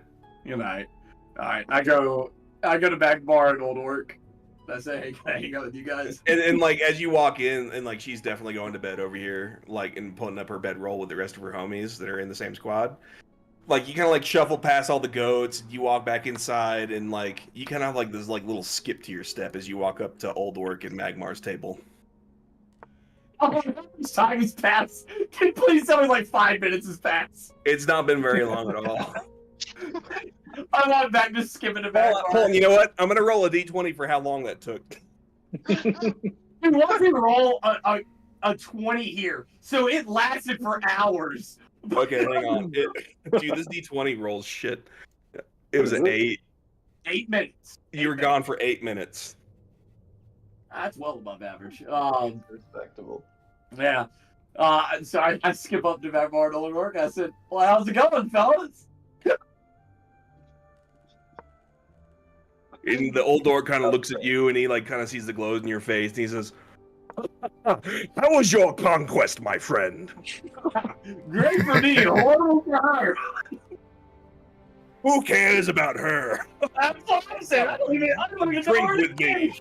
He like pours a beer in your glass, and you both drink it together. Yeah. Oh, I said, hey, Old Orc, Magmar, you guys want another drink? He says, "Well, the bar's closed." I got money, and I'm gonna leave it out here. I'm gonna go pour us a shot if I can find it. I think we've earned it. All right, so you like, what do? You go into the kitchen and you like leave a little bit of money back there, and you pour yourself a shot. I pour 3 shots. I'll leave the money there. I get a note too, because I know where homie's room is, and I write like where I did and where the money's at, and I slide it under his door. So like as you're like going in there, I put the coin and I put an extra 10 gold in it as like a tip. 10 gold is like almost the salary of a peasant. Oh, okay. Let's do 2 pieces of gold. Okay, that's an exorbitant amount of money, but sure, that's great. That's fine. you're making a splash. Yeah. So like you go in there and you do that, and like as you're like preparing to do all this, you actually notice there's like a little basket, and it says, and it has a letter underneath of it. It says, "Honor system rules. Drinks sitting out on the counter. Take them if you want, but just pay for them."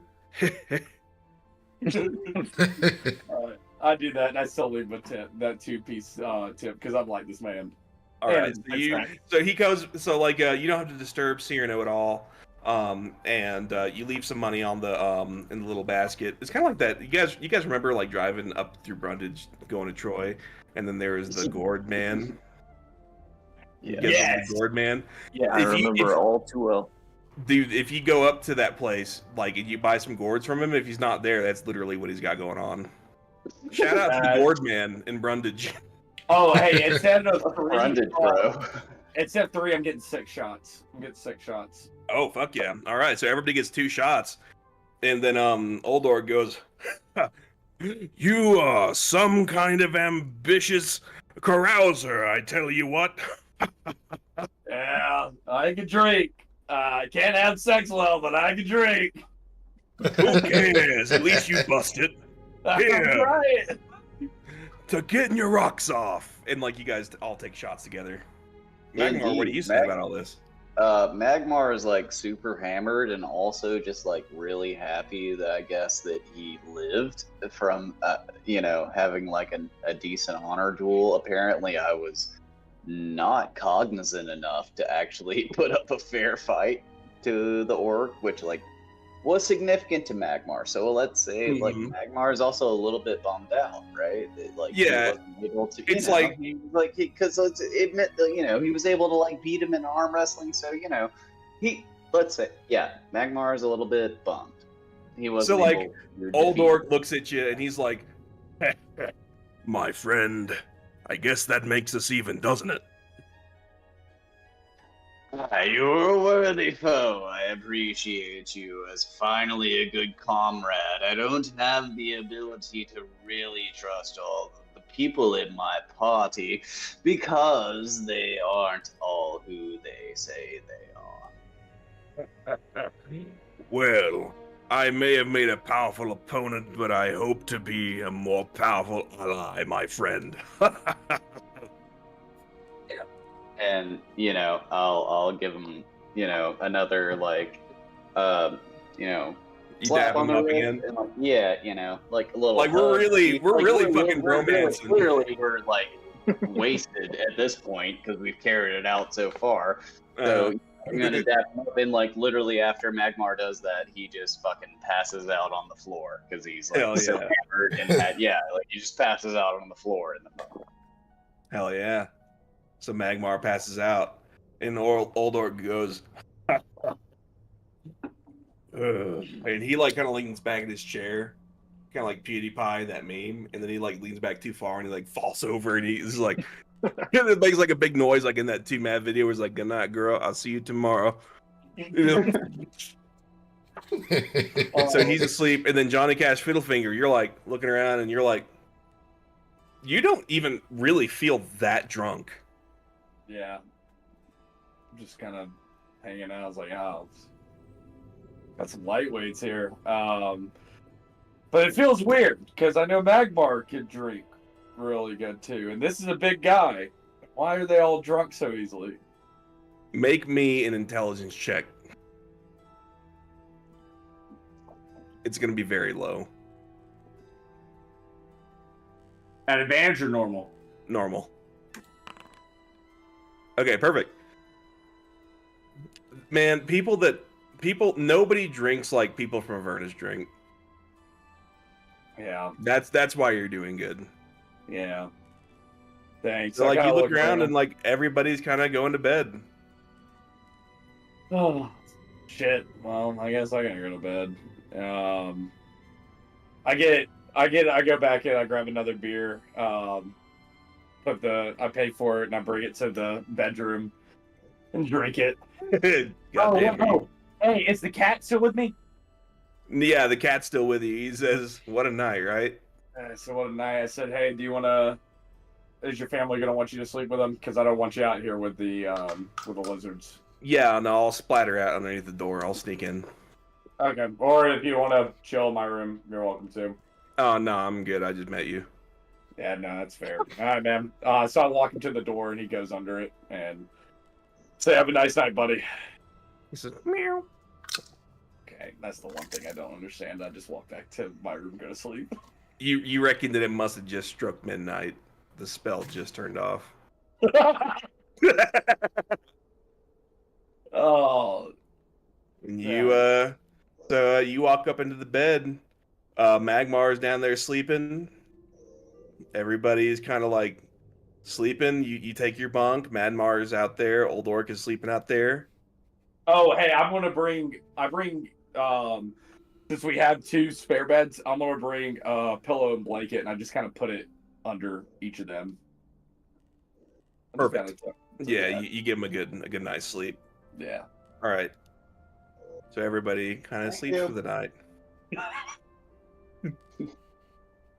And then everybody starts going to Sleepy Time Junction. Oh my god. Everybody is I so have an idea. tired they can barely function. And Hold on, Bam wait. is muted. I got a question. Am I allowed to write a song about my sex? Yeah, no, totally write a song about your sex. I'll save you for last. Okay, perfect. Oh dear. All right. As everybody falls asleep, everybody starts having peculiar dreams.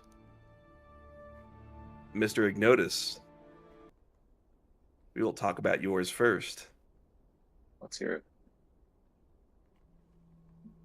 Everybody should be loading in, but Ignotus, Mhm. you should be the only one that has control over this. Let me know when everybody loads in. It should be relatively quick. Yeah. I'm I'm in. here. Everybody here? Yeah. Can everybody see? Yeah, I can Yeah. see. Yeah, I can see. All Mhm. right. So let me play some music here. I didn't actually specifically pick any music. Let's just go. So Ignotus, in your dream, as you slowly start to slip away, you start to think about the mission that you're currently on. And you think to yourself, man, where are we in relation to Starkey right now, I wonder? I really need to get back to the client and deliver this. And then you start to fall asleep. And then you find yourself in this room. You recall that you've been traveling for 40 days and 40 nights through the plane of reality called Mechanus. Mechanus, you know, is a plane of 100% law and order. Everything from the ground to the buildings to the people are all made of clockwork and cogs and machines. Everything respects a high entity that shines as the sun in this like forever twilight. And you have been sent on a mission to acquire a chessboard. An ancient chessboard with magical powers that you know has the ability to allow the military to see the troop movements of enemy forces. This being a very powerful artifact, you have been tasked to go and retrieve this chessboard from the ancient mage known as, what is this guy's name? Cagnus Marlson.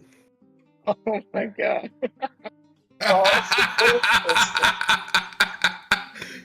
You've traveled for love it, 40 days and 40 nights through a land of pure.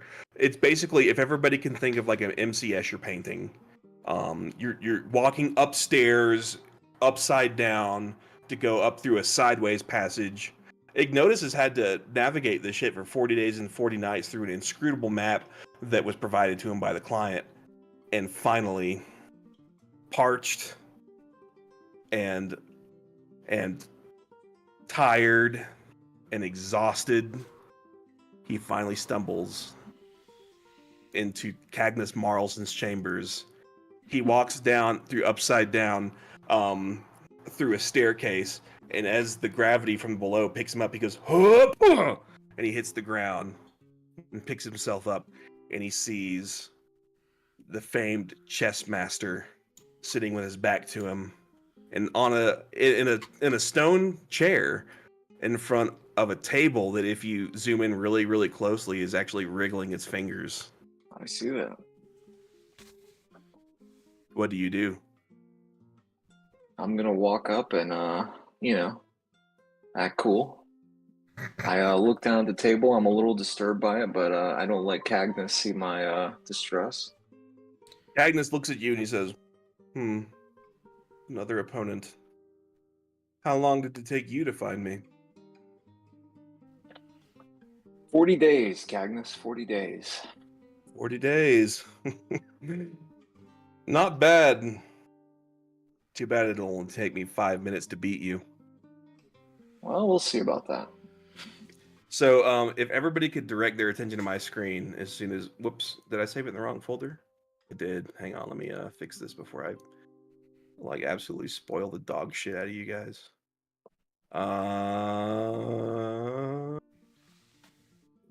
Where is Cagney? Okay, here he is. Here we go. So, you see before you a man of large stature with a small mustache and a long beard. He looks at you expectantly. Says, quaint. I wonder if I can get you with the throbbing, mate.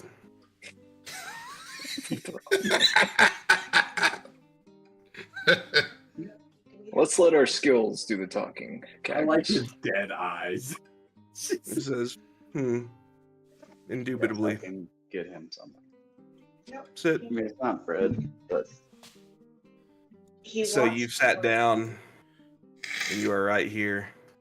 You are now playing chess with Magnus Carlsen. I'm sorry, Cagnus Marlson. Oh man. He says, I believe you're on white. I believe I am. I make my move. Okay. You look over, and he opens with the Scotch open. actual bread. The Scotch Open. Is there- Interesting. I'm sorry, babe. Is there So something- Ignotus, being a well-learned chess player, knows how to deal with the Scotch opening very easily. So he goes through the right opening to have an advantage against Cagney. As you do that, he goes. He makes his next move. It is not what you expected it to be. It's actually a rather vulnerable move. Yep. Okay. So I feel like maybe I underestimated Cagney here, and I start to sense that his Asperger's is probably a little bit higher than I thought it was. So I realize that I need this board definitely. I realize I definitely need this board, so I got to think of something, right? So I realize that it's definitely unlikely for me to win this game. So what I do is I make a move, right? And before he can make his move, I do what's here? Let's see here. I do prestidigitation and cause some sparks to blind Cagney. He goes. And he's like sitting there, he's wiping his eyes, like the vibrator in his ass with the butt beads telling him what to do is like really scrambling. I'm just kidding. He doesn't actually have any of those. How do you know chess lore? That's so funny. Don't worry about it. So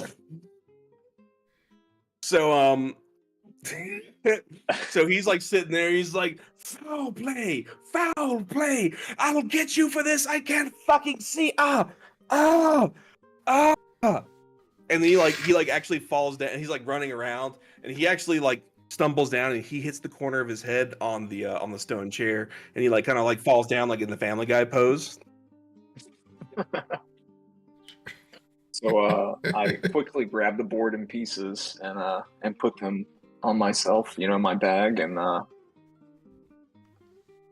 I check to see if Cagney is breathing, and then once I see that he's breathing and he's alive, I walk off and I leave the room. All right. So you're like scuttling away, and you're like, oh shit. It's like, it just took me 40 days and 40 nights to get in here. And you're like, you use all of the powers of your mental thinking and concentration. You even call upon the power of your draconic bloodline. And you're like, which fucking way did I go? And you go, huh? And then you like look down, and your hand is like projecting like a little line that comes out of your hand, and it kind of looks like the waypoint marker in Dead Space. And you're like, hell yeah. Oh, okay, well I'll just follow that. And you're like, and then you run for 40 days and 40 nights until you're out of Mechanus, Oh, you yeah. blast through the portal again. Then you find yourself in the city of. Let me look at Earth real quick. You find yourself in East Flank, which is a great port town on the east far side of like the southeast of Einland. It's basically Florida, and like you speak to the to your handler, and he says, "All right, good, you made it back. How long were you gone?" Based on my calculations, 80 days. Shit, 80 days. Wow. Well, I'm here to tell you that was about 5 minutes here, bud. Congratulations. We thought you'd be gone for way longer. Well done, bud. I'm very distressed. What's the I'm matter? very mentally drained, and I need to get some rest and head back to Starkey. All right. So that's like half the continent away, but you go ahead and that's how you left. But like but in your dream, you continue walking down the trade roads.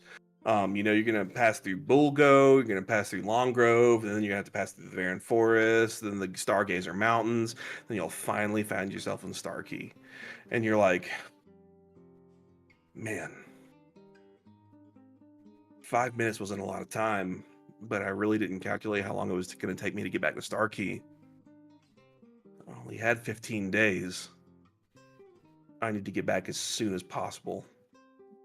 And then, like, you kind of start realizing that you're dreaming. And you're like, wait a second. This place is distorting everybody's sense of time. How long have I been in the Varen Forest? I was gone for what seemed like 4 months. Or like 80 days to 80 nights. Which is like 2 months and some change, actually. And it was only 5 minutes. I'd just like to say, notice is not that bad at math. Listen, man, I'm in finance, okay? I only have to guess. You're like, man, I really hope that this forest doesn't fuck up my mission. Yeah, I really need to get the fuck out of here, man. I gotta get this chessboard to Starkey. All right. Next is going to be Kinzo. We now look on your dream. Let me know when everybody loads up.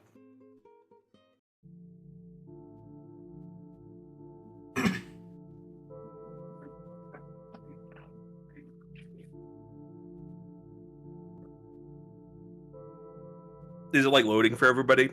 Yeah. It's at 99. 99. All right, great. I'm gonna make myself a little drink real quick while this is happening. Same.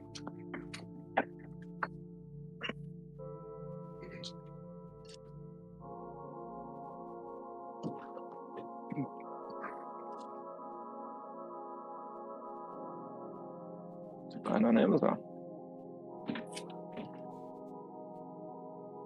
Really, you saw that Kyrie requested a trade. What was that? You saw Kyrie requested a trade. Oh, what'd he say? He just I sent it in the group. Oh, he requested a trade. Yep. Not a surprise.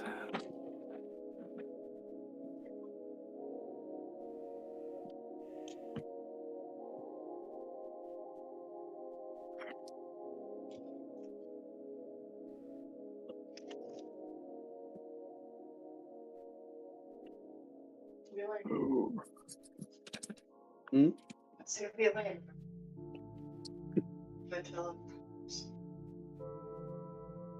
I'm sorry.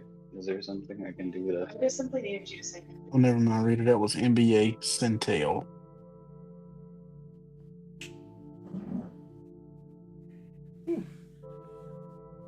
What? Hey. No.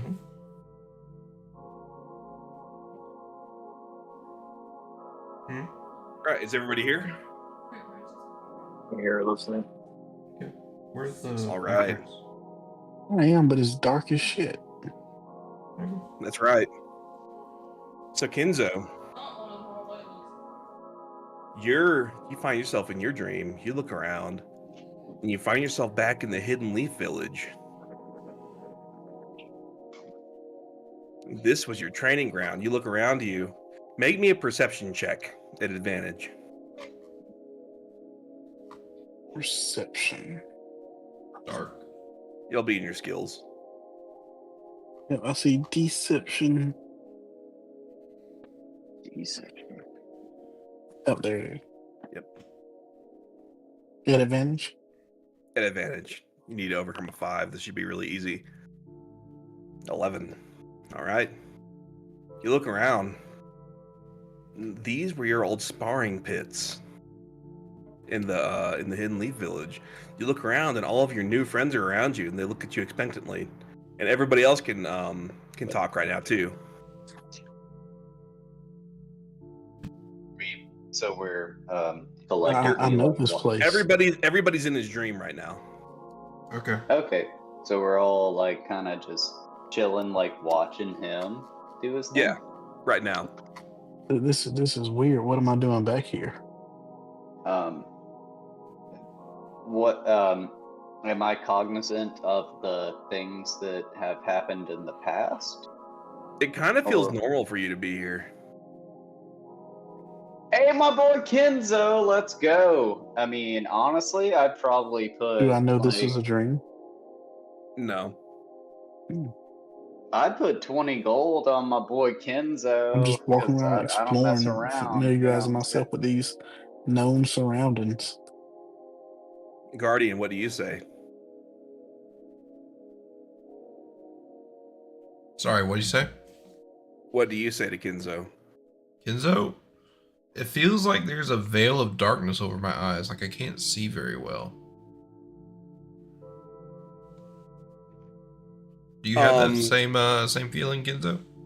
Kinzo, make me a survival check at advantage.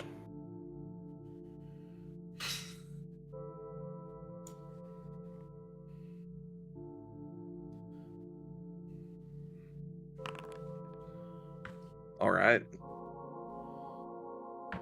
Guardian's facial features are backwards.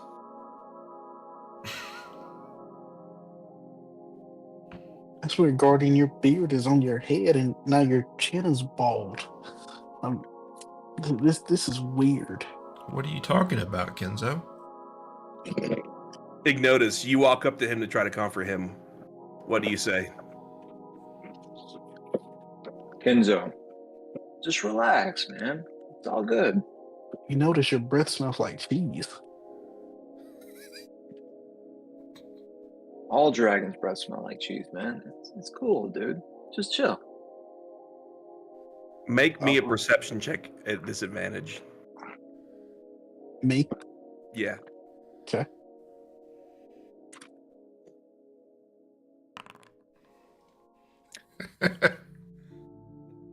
At first, like, you can't tell what he's eating. He's sitting there, like, eating some stuff.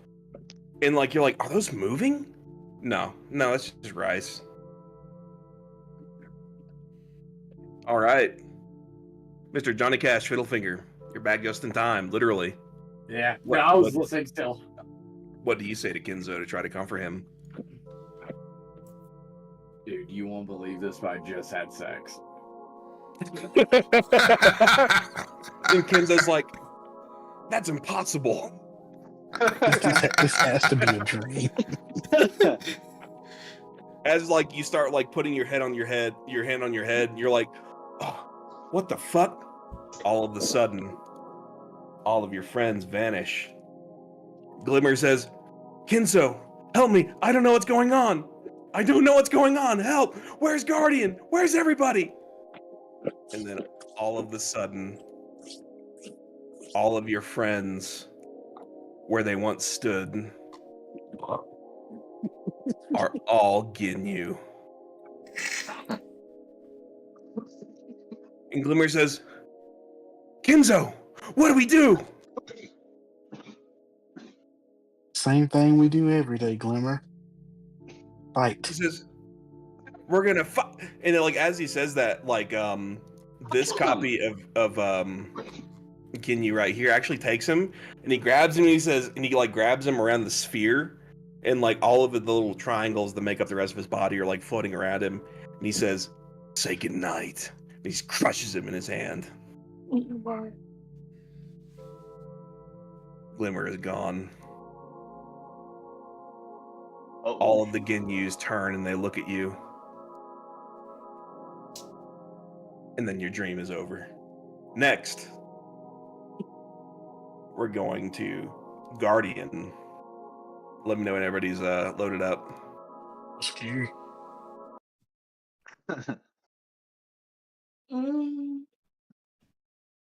It's a load. I'm good. There we go. All right. Still loading for me. All right. Does I'm in. everybody see? Oh, yeah, this is cool. Mhm. All right. I've got a new name. Yeah, that must be some kind of glitch. I know I fixed that earlier. Your name is Guardian. What if Guardian's character like secretly wants to be Fiddlefinger? I think everybody kind of wants to be Fiddlefinger Yeah. a little bit.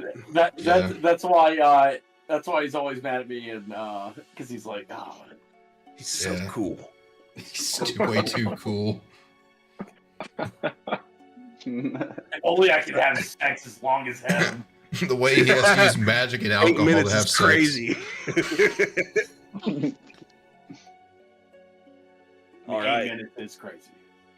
All right. So, Guardian, in your dream, you look up. You find yourself in a chapel. There are cobwebs sort of adorning the ceilings. You see statues of saints all around you. In front of you, you see the same guy that you recall wrapping your fingers with a ruler in your previous flashback. He doesn't look at you. Instead, he looks beyond the chapel at a tree with a skull growing out of it. Flowers kind of burst out of the right side of its head in vibrant colors. You look at this thing and you like almost regard it as a newborn. And you walk into this room. You know that you're supposed to be here. The man in front of you, you notice that he has these dark ears that look just like yours, with hair slicked back. He faces away from you, but he holds a tome in his right hand. And he says, "You don't trust me, do you?" Not particularly. And why not? 'Cause You know that I have done just as much for the Lord as you have, but we all serve the Lord in different ways. And what are you trying to tell me? He turns around and he looks at you and he says, "I'm saying that it's time for a change. Listen. You've been Okay. leading them from the front lines yourself. You know that we cannot win this war this way. What war? Like, you think that to yourself, but like you can't bring yourself to say those words." Huh. He says, "Tell me. The last I read of your casualty reports, 37 to 55% on average." They died for the purpose. This war has enough martyrs, Guardian. I'll make more if I have to. He says, "No, you will not. For you see, 3 days ago, I've uncovered the secret." And you realize that he's talking about like the capital S secret. What is the capital S secret? The way that we will bring our Lord's will to the rest of Earth. And after we're done with Earth, the rest of the multiverse. How? Come with me. He like invites you up, and like he kind of like takes you around the shoulder. Like he like embraces you like an old friend. He says, "Look upon the tree in front of you. What do you see? What do you feel? Reach out." I see what appears to be half a skull and flowers growing from the other half. Yes. New growth, death and life. The convergence of death and life. That's correct. You get inspiration for that. That's exactly what I was going to say. He says, "Yes. Such must be with the rest of this wretched realm. You know, those to the south do not believe in our cause. But you have brought holy and righteous wrath upon them for generations and generations.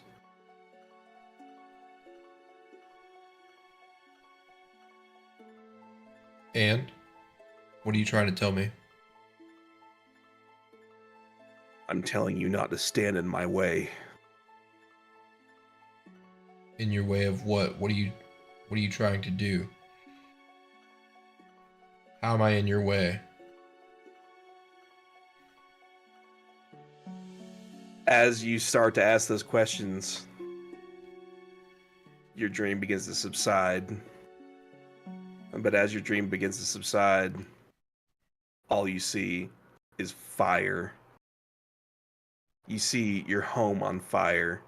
You see your mother on fire. You see your father on fire. You see everybody that you've held dear and loved burning, their skin hanging off of their fingers like seaweed. They walk hunched over and they walk toward water. Some of them collapse in front of you. And then behind them, you see the dead begin to rise and walk again. All right, who's next? Let's see. Is it just Bagmar? Is it just you? Am I supposed to? Fiddlefinger I has mean, a I dream. have, Oh, Yeah, I mean, Fiddlefinger gets a dream. I was about to say I haven't had a origin dream, but like I got knocked out. So Yeah, you're passed out at the table right now. yeah, like all of it's Gucci to me. All right, Johnny Cash, I hope you're ready. Well, I'm ready. I'm definitely gonna need your help with this one, buddy. All right. So Oh, Johnny boy. Cash, Fiddlefinger. Let me know when everything pulls up for you guys. I also have my song. Nah, yeah. You're just making tea. I hear the music. I heard the music. I just turned it on. Yeah. All right, Okay. hold on. I absolutely must have a drink before this one. Reader, do not move when you load in, please. I won't. Oh, for sure. Could you put on Trinidad James before you leave? I can't do that. Unfortunately not. But I kiss you on the nose. I'll be right back. Who's that? Look at this guy's mustache. Oh, fantastic. All right. So hey, all the dads in here though, like, what about the best deal in your life, right? Like when you get all of your child's Christmas presents under the tree, and like all of a sudden you're Santa, and you're like, fuck yeah, like now I can finally go to bed. Jesus Christ, is that not the best feeling? I mean, what about airline food though? Come on. What the fuck are you talking about, dude? What is going on? Yeah, oh, Braid, you'll get it. You'll get it once he gets older, bro. Give it like 3 years old, motherfucker. All of a sudden, you're just like, my God, I hope he doesn't wake up before I put the presents under the tree. My Okay. wife is Santa. I just provide the money. All right, is everybody ready? I've never been more ready. All right, Johnny Cash, Fiddlefinger, are you ready? Let's do this. I got a feeling. All right. You start to slip into Sleepy Time Junction. You take the first train out, and the next time you open your eyes, you find yourself in front of your childhood home. I thought. The doors are open, and you're like, This feels so good to be home. Johnny Cash is And then all of a sudden, as long as it takes for me to find the right song. I didn't upload this one on this version of it, so we're just gonna go with this one. You're like, oh, wait a minute. You look at the sun, you look at the clothes you're wearing, you look at the golden fiddle in your hand, you're like, not this fucking dream again. Ah, dang it. So, like, out of the fucking house comes your dad. If everybody can zoom in and look at this guy, you reckon this is Johnny Cash trumpet finger. He says, "You suck! You suck! You have no talent! You go and be with your little infernal friend. I don't even care anymore. What's your mother think about this?" And he goes back inside real quick, and then all of a sudden he comes back outside. He's holding a harpsichord above his head, and he throws it at you. Make me a dexterity saving throw. Oh my god.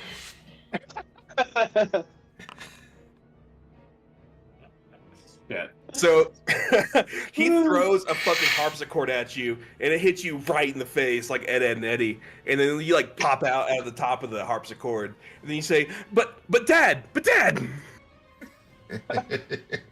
What else do you say?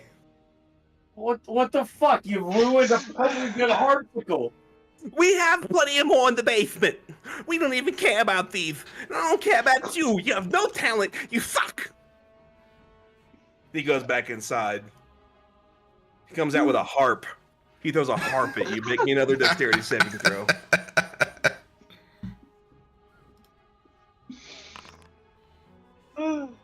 So, like, you're ready for this one. You, like, do a quick flip out of the way, and, like, the harp can, like, bust on the ground, and you say, and what do you say? I say you may be, what's his name again? Johnny Cash, trumpet finger. Yeah, you may be Johnny Cash trumpet fingers, but you're not Johnny Cash. I can throw, what was it, a harp? A harp thrower. A harp. You little bitch. He says, "True creatives respect the silence as pillars of the foundation of creativity." Ugh.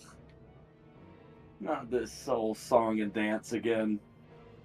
And like all of a sudden, like as you're saying that, a gigantic ball of fire appears beside you. Oh fuck, Mr. Satan. It is Mr. Satan himself. What do you want, man? I'm having a bad dream. So, like, you recognize this isn't just part of your bad dream. This is a memory. This actually happened. This is a direct memory of when you were telling your father that you had signed a deal with Mr. Satan to go play fiddle in Avernus. Mm-hmm. This is a direct memory. And Mr. Satan pops up and he goes, "Poof." And he says, "Hey, kid, I thought we were supposed to catch the cab about an hour ago. What's going on?" He like looks over at your dad. And your dad goes up to him and he says, "You suck. You suck. You have no talent. I have Bob Dylan up on stage in 1822. Who the fuck are you?" He says, and he says, "Hey, you fucking square. Why don't you get the fuck out of here?" And he actually like lights your dad on fire and like sends him back into the house screaming. And the doors close behind him. What the fuck, Mr. Satan? Like, yeah, he may be an asshole. It's still my dad. You can't just light him on fire. "Hey, listen, kid, he's gonna be fine. That's only hellfire. I get to control it myself. He's only gonna hurt for about an hour. It's kind of like eating bad fugu. You know what I'm saying?" I get it. Do you mind like turning it off where it just hurts him now and it's over now? Fine, if you give a fuck about that little bitch. Like, Listen, he's holding you back, obviously. I know, but he still nutted in my mom, and here I am. So, like, Yeah, and your mom's not here to talk about it. What do you think happened to her? You recognize that your mother died a couple of years ago. Don't bring her up. It's like, hey man, listen, she's been asking about you though. That's all I'm saying. Don't ever mention my mom again. Hey, okay, you want that part of the contract? I can put it down right here. I can make an addendum. I'll never mention you that your mother is burning in the first layer of hell ever again. Whether you write it or not, you're not going to talk about your mom again. Hey, easy there, champ. He like writes it down and he says, okay, I just hold your thumb out. He like takes a little a needle. He says, he pricks it and like you take your finger and you, he says, okay, there, I'll never mention her again. Cool. He says, so kid, you know you're dreaming right now, right? Yeah, I know, man. Hey, I've been trying to get through to you, but there's something going on in there. What's going on? I actually tried calling you on the cell, but we're in some forest. Yeah, no, I picked up and I kept on saying, I was like, kid, can you hear me? I was like, can you hear me? But I guess you couldn't hear me. I could hear you the whole time. No, can't hear anything. So we're in this forest. Uh-huh. And Hey, let me stop you right there. How's sales going? Sales going good. I recall the money I have. Said I've won about this. I won an extra 50 off of a bet, and been giving out the CDs. Everybody's been loving it. There's only been one person who didn't like it, but to be fair, I did cast a spell on his wife because, you know, Wu-Tang ain't like it is in Avernus. Can I get an you little rascal. He like grabs you around the neck. He starts giving you the noogie. And he's like, oh, I love you, kid. I love you. But you owe me some money, though. Yeah, so we got the royalties, and I get 100% of your bet commission. And let me see. And he's like, looks like the tally right now is about 450 gold. All right, I'll take it from you. I got you. Don't worry about it, kid. You got more than enough to cover it. Don't worry about it. All right. He's like, oh, yeah. By the way, he's like, every time you play music, I'm there a little bit too. I feel you. It's kind of like, you ever heard that song "Dance with the Devil" by Immortal Technique? Yes. I'm there with you at every single one of your shows. Oh, what have you been thinking about the new stuff I've been writing? Well, I'm like, let me tell you, kid, I'm liking it a lot. But you played an out of contract instrument. What, the guitar for the kid? Yeah, don't worry. I got you though. I'm not gonna burn you on this one. I'm not gonna let you know I could. Listen, I could literally take your foreskin for that one. All right. But I lift my hat and said, please don't ever take him. He says, well, as long as you keep on doing me proud and making me them golds, all right? Listen, hey, I'm just going to be real with you. I paid a 10,000 maxis for you. You realize that, like, maxis, he's talking about, like, Maximilians. Yeah. But that's the coins. And a like, No, like, in, in general. In Einland. Oh, okay. Because the king is Maximilian the 8th. Maxis. Oh, yeah, that's right. Yeah, maxis. So he's like, you owe me about 10,000 maxis, all right? But I'm gonna take this 450 from you, all right? That's a good first start. I mean, you've only been here for about 2 months, all right? But I'm gonna let you know I'm gonna need you to get more. But you know what? I'm gonna help you. I'm gonna pay in advance. He's like, let me see that guitar. What are you gonna do with it before I give it to you? Well, I'm gonna make it better than they could ever be. I'll be honest with you. I don't want to change it. I at least want to give it back to the kid. This was a gift, and it meant a lot to him. And if I can't play it, I won't play it.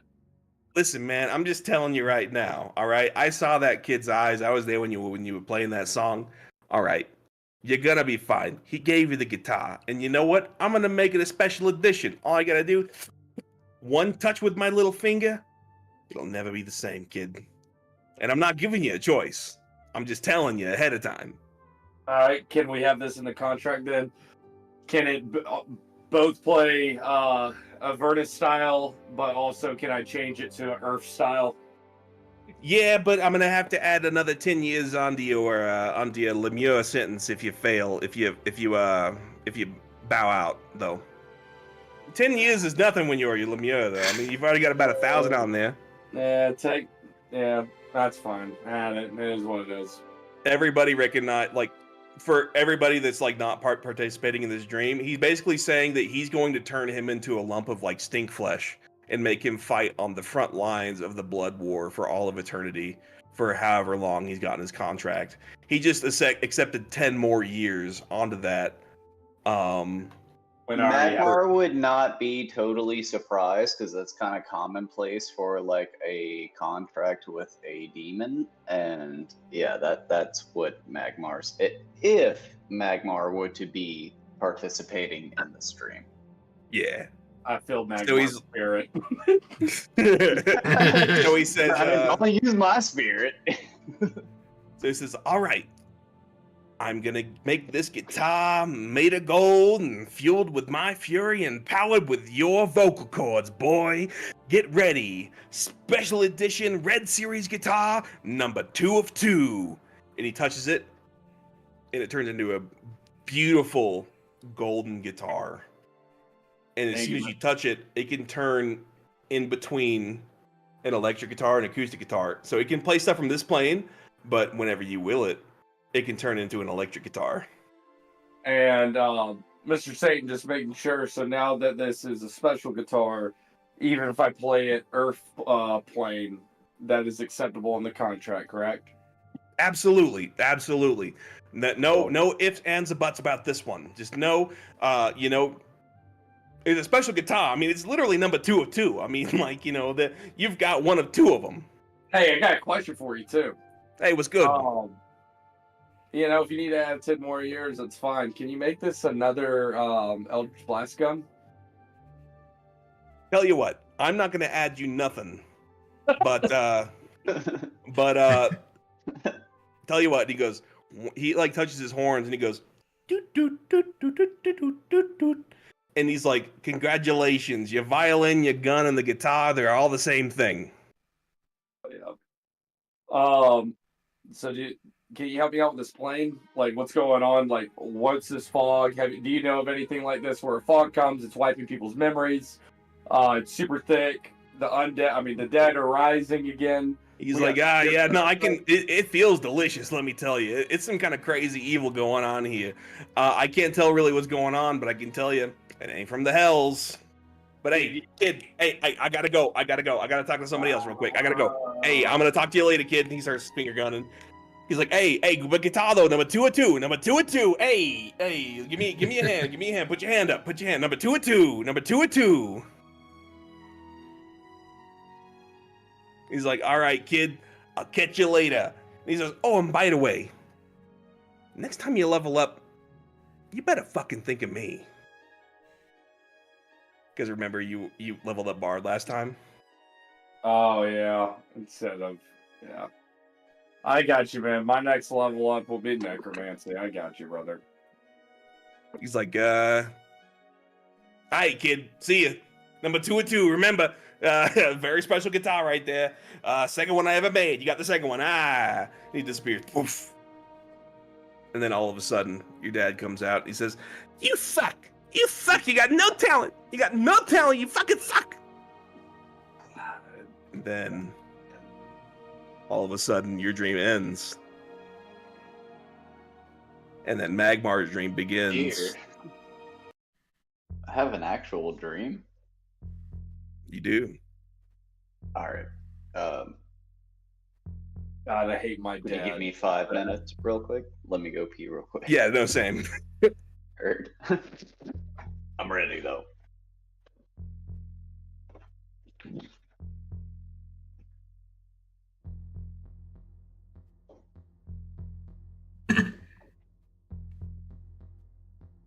You want a bite? I gotta pee. It's fine.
beard. Hurrah!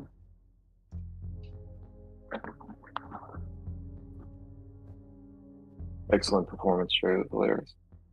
With who? I said excellent performance. That was hilarious. Oh, thank you, thank you, thank you. Yeah, I hate that my dad is that. We literally talked about it. I know. I forgot all about it. That's so funny. You wanted him to be a mix of the trumpet player, the trumpet fight guy, and that dude that was from that movie Whiplash. I forget his name. Oh, yeah. That was really good. That's really funny. The instructor from Whiplash? Yeah, J.K. Simmons, I think his name is. That's hilarious. They both have the same energy. That's funny. I really want to ask if I'm allowed to visit my mom. Your mom's dead. I know, but she's in the hells, and I can go to the hells. She could. She could be there. Won't break her out.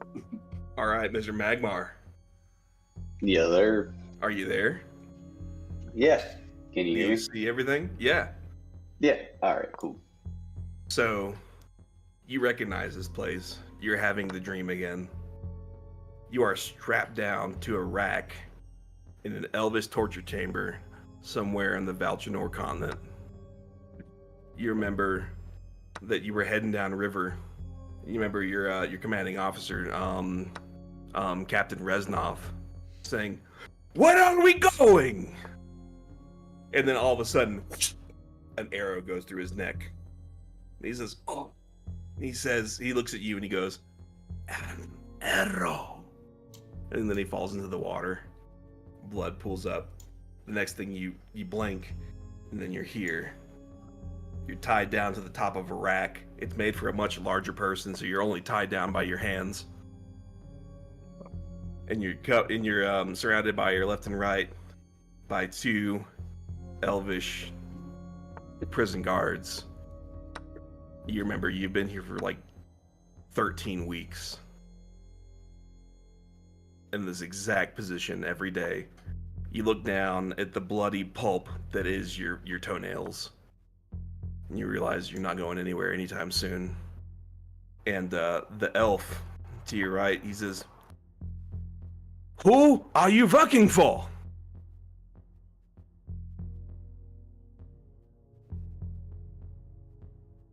Sorry. My sarcastic self says, "Your mother." He looks down at you and he slaps you right in the face. And he says, "Who are you working for?"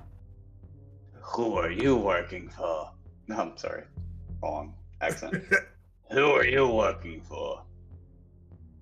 And then as he's like the other guy kind of laughs at that as he's being he's watching his coworker be mocked, and he's like he's like, "Shut up, you bum!" All of a sudden comes down another elf clad in resplendent armor, and he says, "What are we doing here?" He says, "Oh, viva torturing the prisoner." He says, "Leave us." And he says, yes," and they click their heels together and they go, and they say, "My heart goes out to you," and then they leave.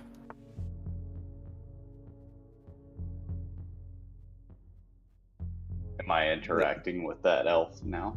The elf walks up to you and he says, "So, little voyeur, I don't suppose you expected to find yourself in this situation."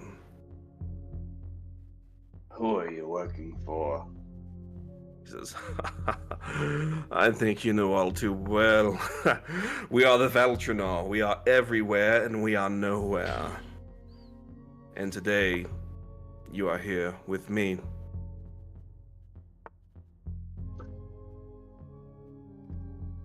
Why have you taken an assault upon the Dwarven Kingdom?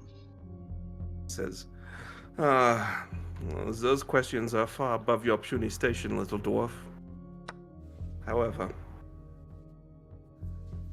your station will not be low for much longer. You, my friend, are destined for great things. Great things indeed. He. Did you just fart, Reader? Yeah.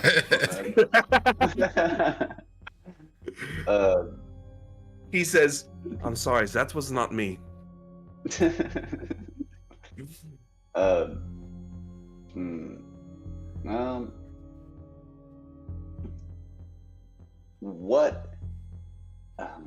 What has the Dwarven Protectorate done to you to make you think I am your enemy? What a foolish question. For merely existing, what do you mean? Listen, your kind might have been invaluable for putting an abrupt end to the plague. But you're quite you're kind of quite expended their use.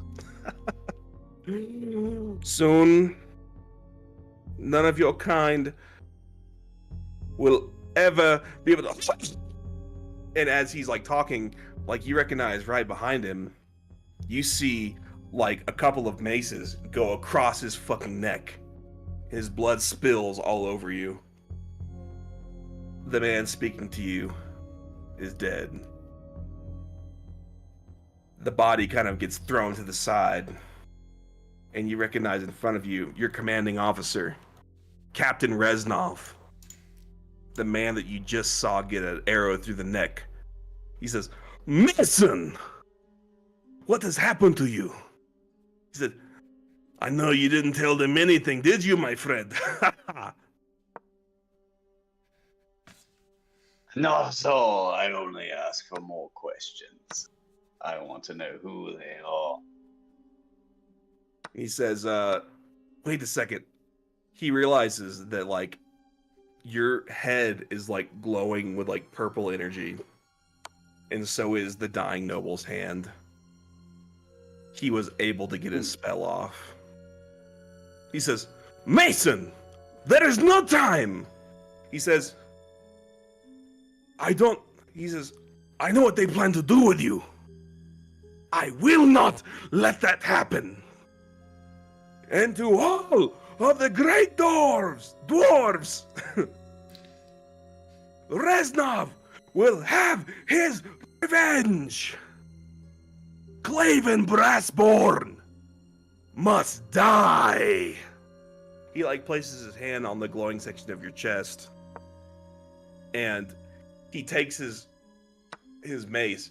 He slits his own throat, and he dies. Holy shit, bro. Like, what? I love it, but I'm kind of like, what the fuck? You find the strength to out of your chains, and you look up. You see the corpse of your dying comrade in front of you. What do you say?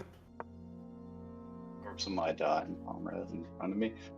Reznov, Where is Captain Reznov? my commander's in front of me? Yeah, he's dying. He just slit his own throat. Commander. He's got about 10 seconds left. Holy shit.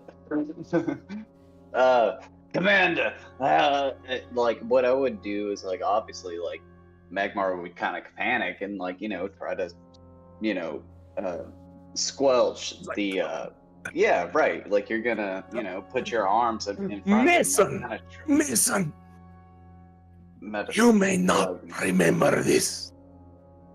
Magmar would not be able to actually be a medicine person, so he's kind of like listening to his commanding officer's dying breath, essentially.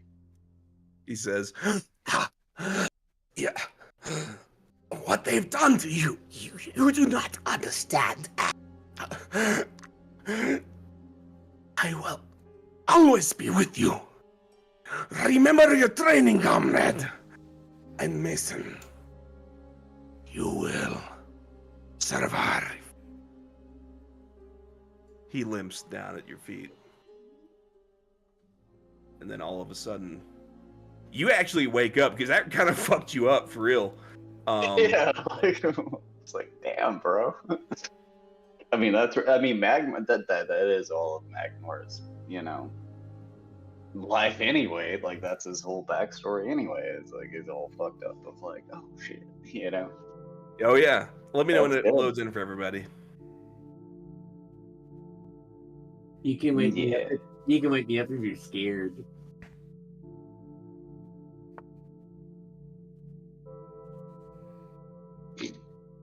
Bro, I thought my phone was vibrating. It's my puppy's like sleeping on my foot. Oh, what a cute I puppy. thought, like, I saw him when he was coming in too. Dude. He's cute as shit. thanks. But it's kind of funny though. He's like vibrating on my foot. I'm like, oh shit, somebody's calling me. I'm like, who the fuck is calling me? It's like, Your dog whatever. is fun. Yeah. Sounds like some reader that's shit. Oh, I did want to clarify with like my previous thing, like the beginning, made Magmar as like homie Tuco, like whatever, a direwolf. So all that said, the direwolf, he's a dire bulldog. I don't know if I made that clear. Oh no, you definitely did. He's a giant. Listen, bulldog. I've already been googling dire bulldog to see if I can find some sort of like analog like, to oh, use, shit, that'd like actually be kind of just in funny, case. actually. Like I was like, I never really even thought of that. But like a giant bulldog, that's kind of hilarious. Is everybody loading in right now? I'm still loading, yeah. trying. I'm at 90. Yeah, I'm at 90. 99. All right, cool. Taking forever. I have to reset it.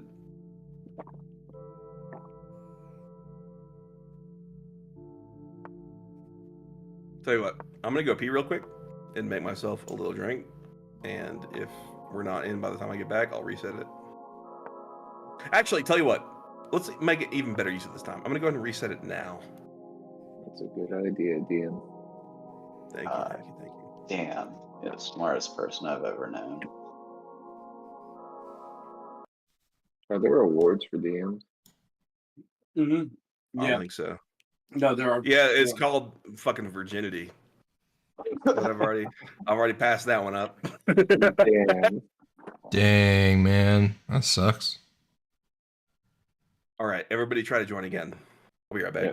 Oh, I still have apparently. them. What are we loading? Is it Elven Arms? Yeah. Yeah, Elven Yes, Arms. we do Because you just woke up. Yeah. Damn. I'm still 99, apparently. You wake up and old orc is on top of you. Well played. He's like, you. I don't love it, but you know, you gotta let it play out the way it plays, man. That's the fun piece. You never know. I thought that. So I thought that shit to myself, like so, like literally the whole week, because I got nothing fucking going on when I kill this guy, and I know Braden, you motherfucker, I gotta ask you a question. Is It's pretty funny. no, dude. I learned that from when you lived in Tallahassee for a piece, and you came back to me. You were the one that told me that. What? I don't remember that. No, it wasn't yours. You lived in Tallahassee for a piece, and you were just like, oh, there's some guy. He's all like, oh, I know, like questions or whatever. Like he was doing, like, I don't fucking know, man. You're the one that told me, literally. But yeah, let me ask you a question. That's the funny shit, because it's like a Bro. joke that you told me that you don't even remember, but I remember don't you even told remember me, that and I shit. was just like, oh my god, that's hilarious. Held on to it this whole time. Damn. That's hilarious. That's life. But I Do you remember it remember? because I was like, holy shit, that was hilarious. Well, like what was the story? Do you I'm back. remember? I'm trying to remember.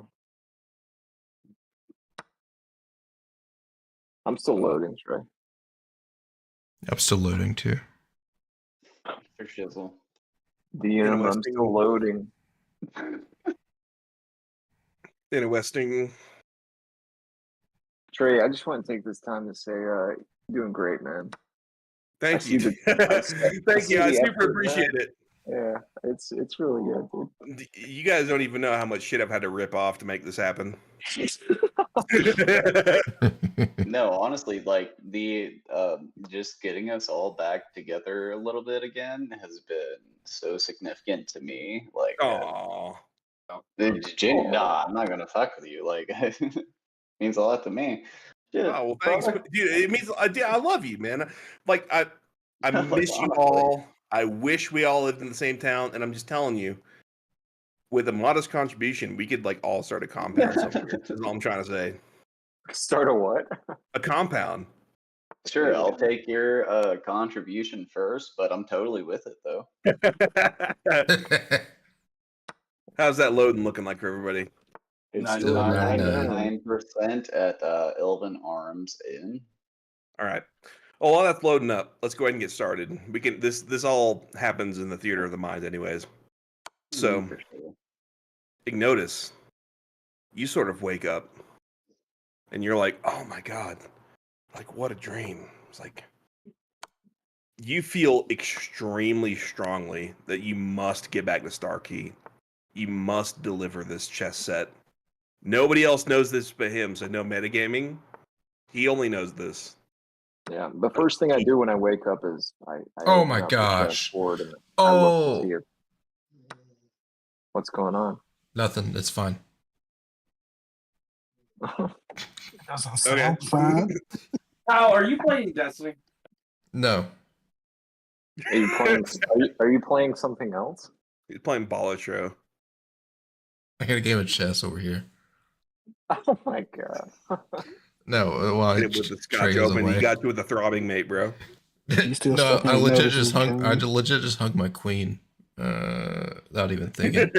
What a noob!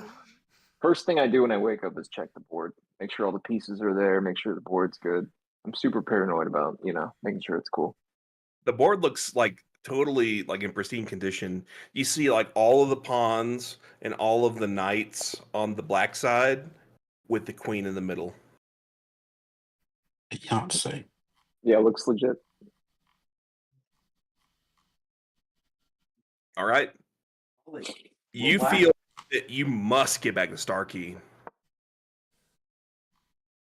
because you know that your reputation hangs in the balance with this delivery. If you're not able to deliver it in time, you're going to forego your bonus. You're not going to be able to get any more jobs. If you don't get any more jobs, you're not going to be able to get any more money. If you don't get any more money, you can't learn any more magic. And what's the fucking point if you can't learn more magic? And you can't learn more magic, you can't get no bitches. Unlike me. That's true. And Ignotus, he gets the bitches. Open Starkey. All right. All right. My Next, blood pressure's up a little bit. Yeah, I'm stressing. I Guardian, you wake up and you're like, you like, that wasn't just a dream. That was a memory. Like you were Yeah. kind of like astral projecting into your own memory. And you're like, why did he call me Guardian? You like look back on his words and he says that you were in command of armies.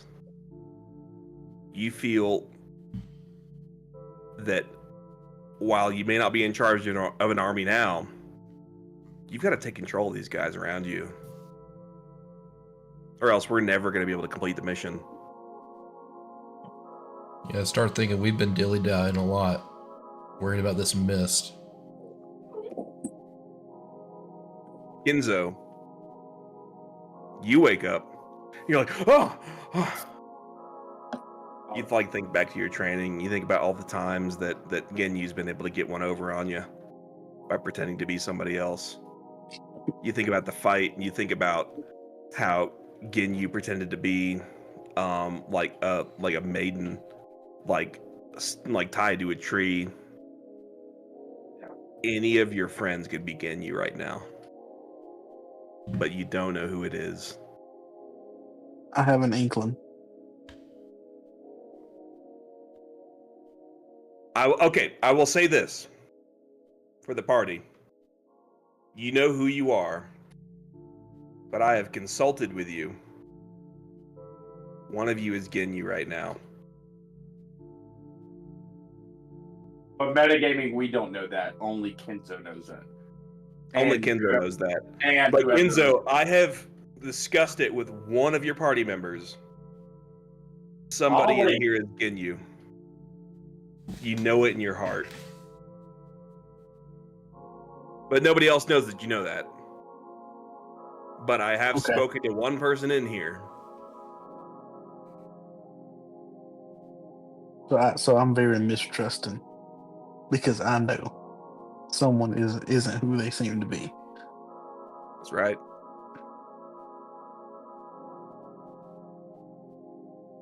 I know who it is. All right. Johnny Cash Fiddlefinger. You feel totally fine. You wake up and you're like, oh, what a good night's sleep. You like crack your neck. You like, oh, what a great night's sleep. And like you look over and like all your friends look like they're like fucking having a panic attack. And you're like, what the fuck's the matter with them? You guys need a beer? Mr. morning. Mr. Magmar, are you there? Yes, I'm sorry. I had to. My my headset died. Oh no, you're good. You're good. You're good. I just want to make sure that you're here. Oh shit. So you wake up and you're like, oh, I can't believe I had the dream again. And then you look over beside you, and Reznov is there. He says, "Do not worry, Mason. It is going to be okay." Nobody else sees Reznov but you. You realize you're schizophrenic.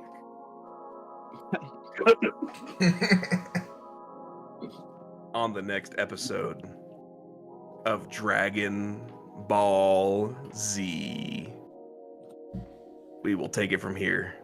Oh, So I want everybody, like between this session and next session, I want everybody to think about how that's going to affect their gameplay and their RP. Okay.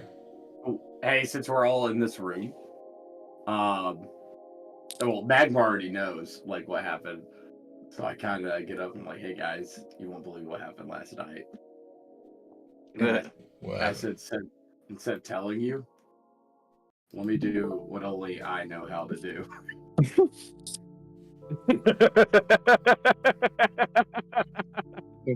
All right, this is a good way to end the episode out. So everyone's like looking attentively at him. Kenzo, you're like, what's fucking Gin you got to say now?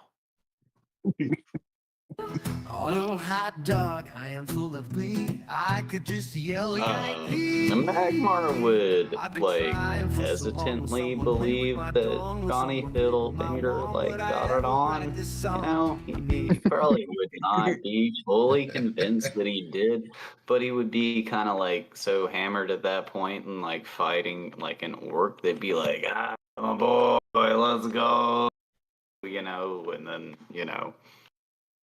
True. He'd still Well, you have did them you did up, grab you his know? arm at that one point. And you were like telling him to use protection and shit. Like, Yeah, right, exactly. Like Magmar would be all like, "Yeah, man, like that's awesome." And like if he was waking up to Johnny Fiddlefinger's like, you know, being all like, "Oh, hey, I like just that had did-" sex. Like, Right. It's like Magmar would have no real reason to be like, "Oh, sure," you know, Magmar wouldn't be upset about that. you're He'd be kind of like "Oh, hungover and annoyed at this point. yeah, right, exactly. Well, yeah, well, I mean, that's fair. Yeah, I mean, Magmar would be all like, "Yeah, bro, like that's fucking awesome." Yeah, just kind of like, in a way, shooing him off, but like, It's like, also yeah, you fucked being it. supportive. Let's get it. Let's keep it moving.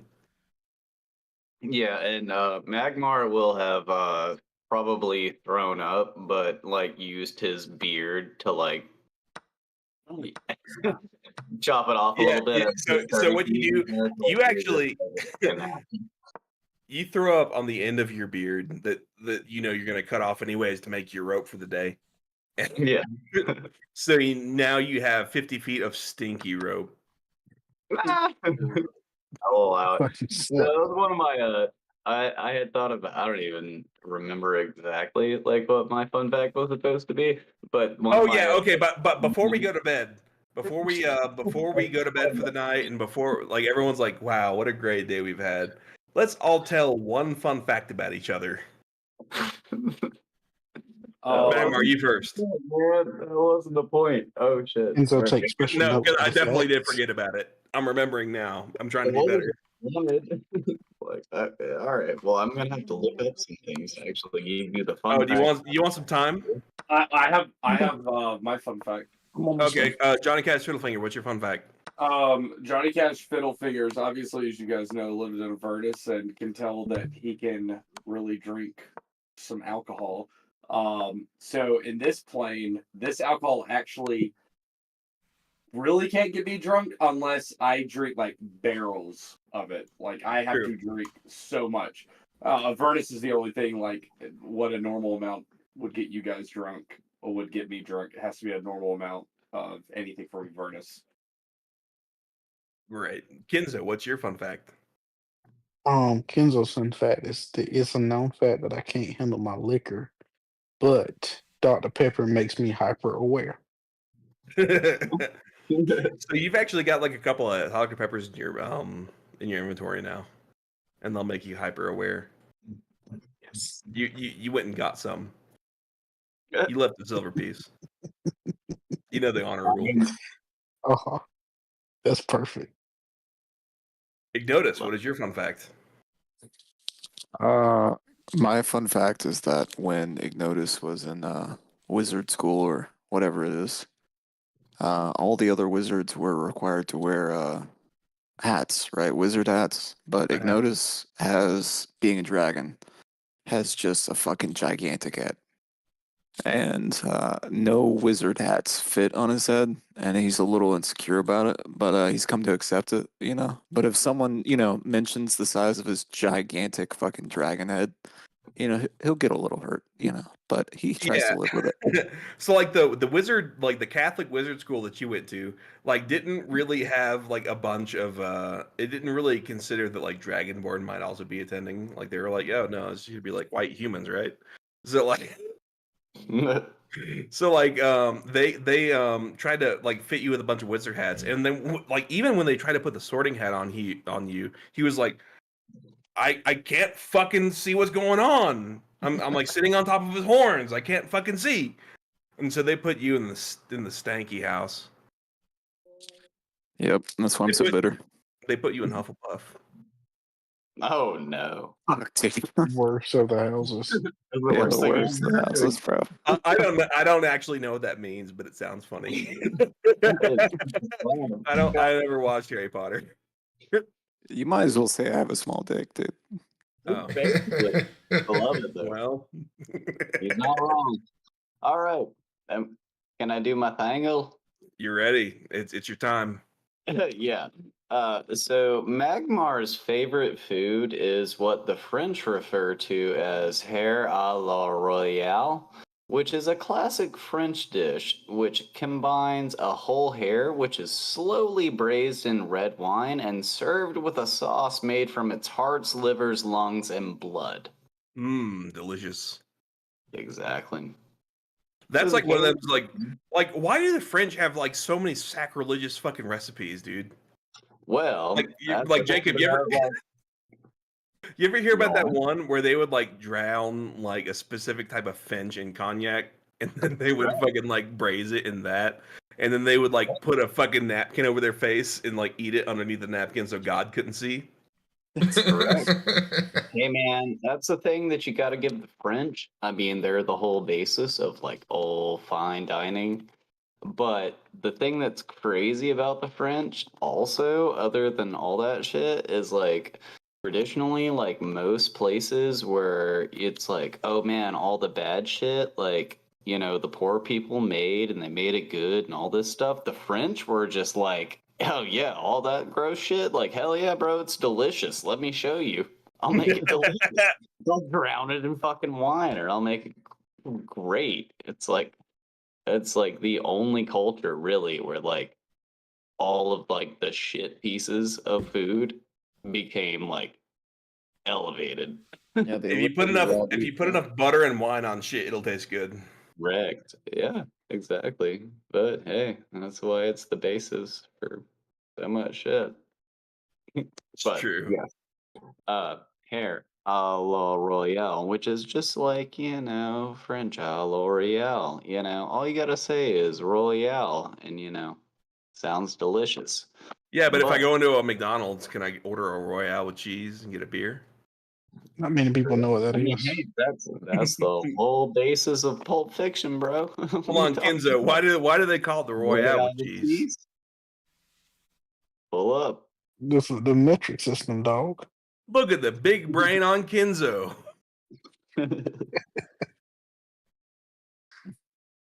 That's the thing. Hey, call it Royale.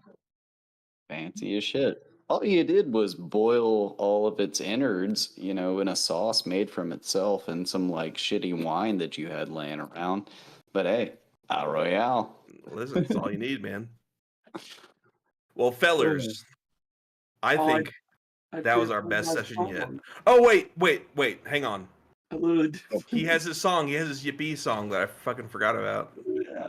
So everybody's waking up in the morning and they're all feeling these like new things that are going to affect their RP, and they're all waking up to Johnny Cash Fiddlefinger, who seems like shockingly unaffected, and he's just playing the song.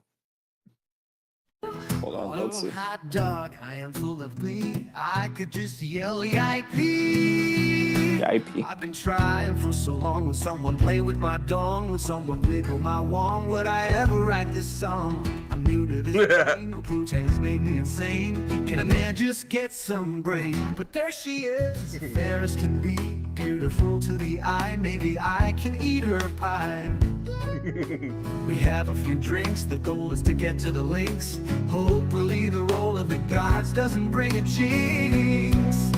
It's time for the deed, it's time for us to breed. She's a night, birth of it's the length, all seems well, but I don't have the strength. 8 minutes is how long I last. 8 minutes is how long it took me to blast. I feel ashamed, and I remember I was able to use my member. Oh, hot dog, I'm full of glee. All I can do is scream EIP.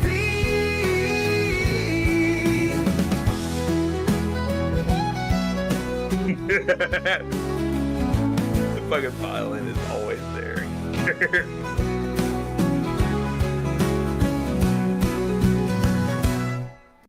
I'll end it. All right. Now, to end the night, we're going to roll a secret roll. 11 or higher equals yes. 10 or lower equals no.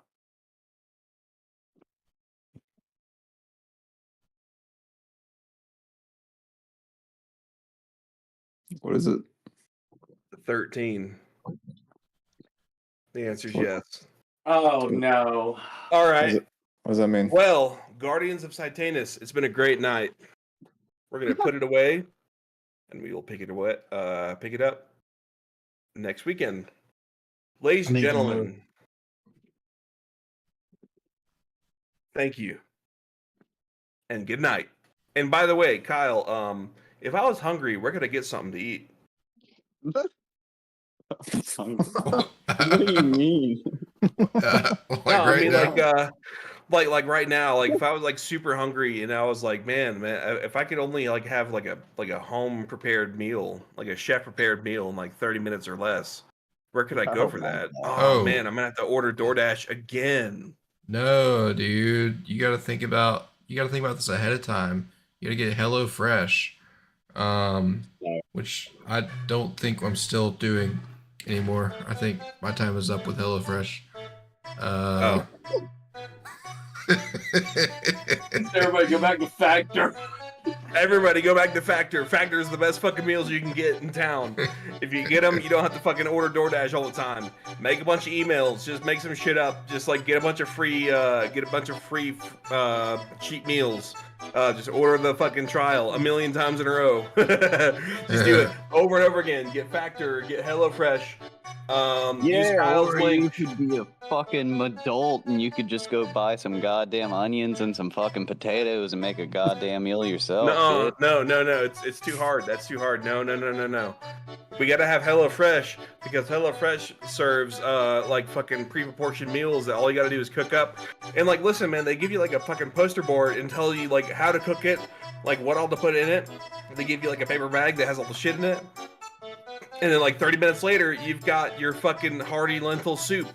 And I'll tell you from personal experience, it's fucking delicious. So get Factor and HelloFresh and Factor Weight in this Watchers gig, and bitch. fucking like everything Jesus. else. Like, how was that? Did we do it? Did I Yeah, get that the was ad read good. right? Yeah, that was great. All right, That was ladies and gentlemen. verbatim. That was a sesh and a half, I think, and I'm glad we got to do that. That was Hell fun. yeah, bro. All right, yeah. It was great. That was definitely a very interesting session. We didn't only Magmar fought. This is definitely Yeah, that's how it was story-driven. last session. You missed it. I did miss it. Magmar didn't I fight last honestly, session. like, I really was, like, so prepared this whole week. I was like, I'm gonna fuck that orc up. I literally, I kept thinking, I was like, man, I'm gonna fuck that orc up. You know And what's he really just, funny is like smacked the like shit out of me. I was like, fuck, man. if only you would have raged before you attacked and had your first I turn. really If you did would have, like, if you would have done that, you would have killed him, 100%. But I was like, I'm just gonna so let confident. I'm It gonna was like my let it fault. play out. But dude, now we have a big orc on our side, right? Yeah, That's true. No, I mean, so that- like that I'll, was- I'll like Jacob, I'll give you a peek behind the curtain. If you would have killed him, you would have got both of his hand axes, which are hand axe +1s. That would have been a permanent bonus to both your That'd been weapons. badass. But what's more But really- badass? Having those or having a total badass guy that's like stronger than the whole party.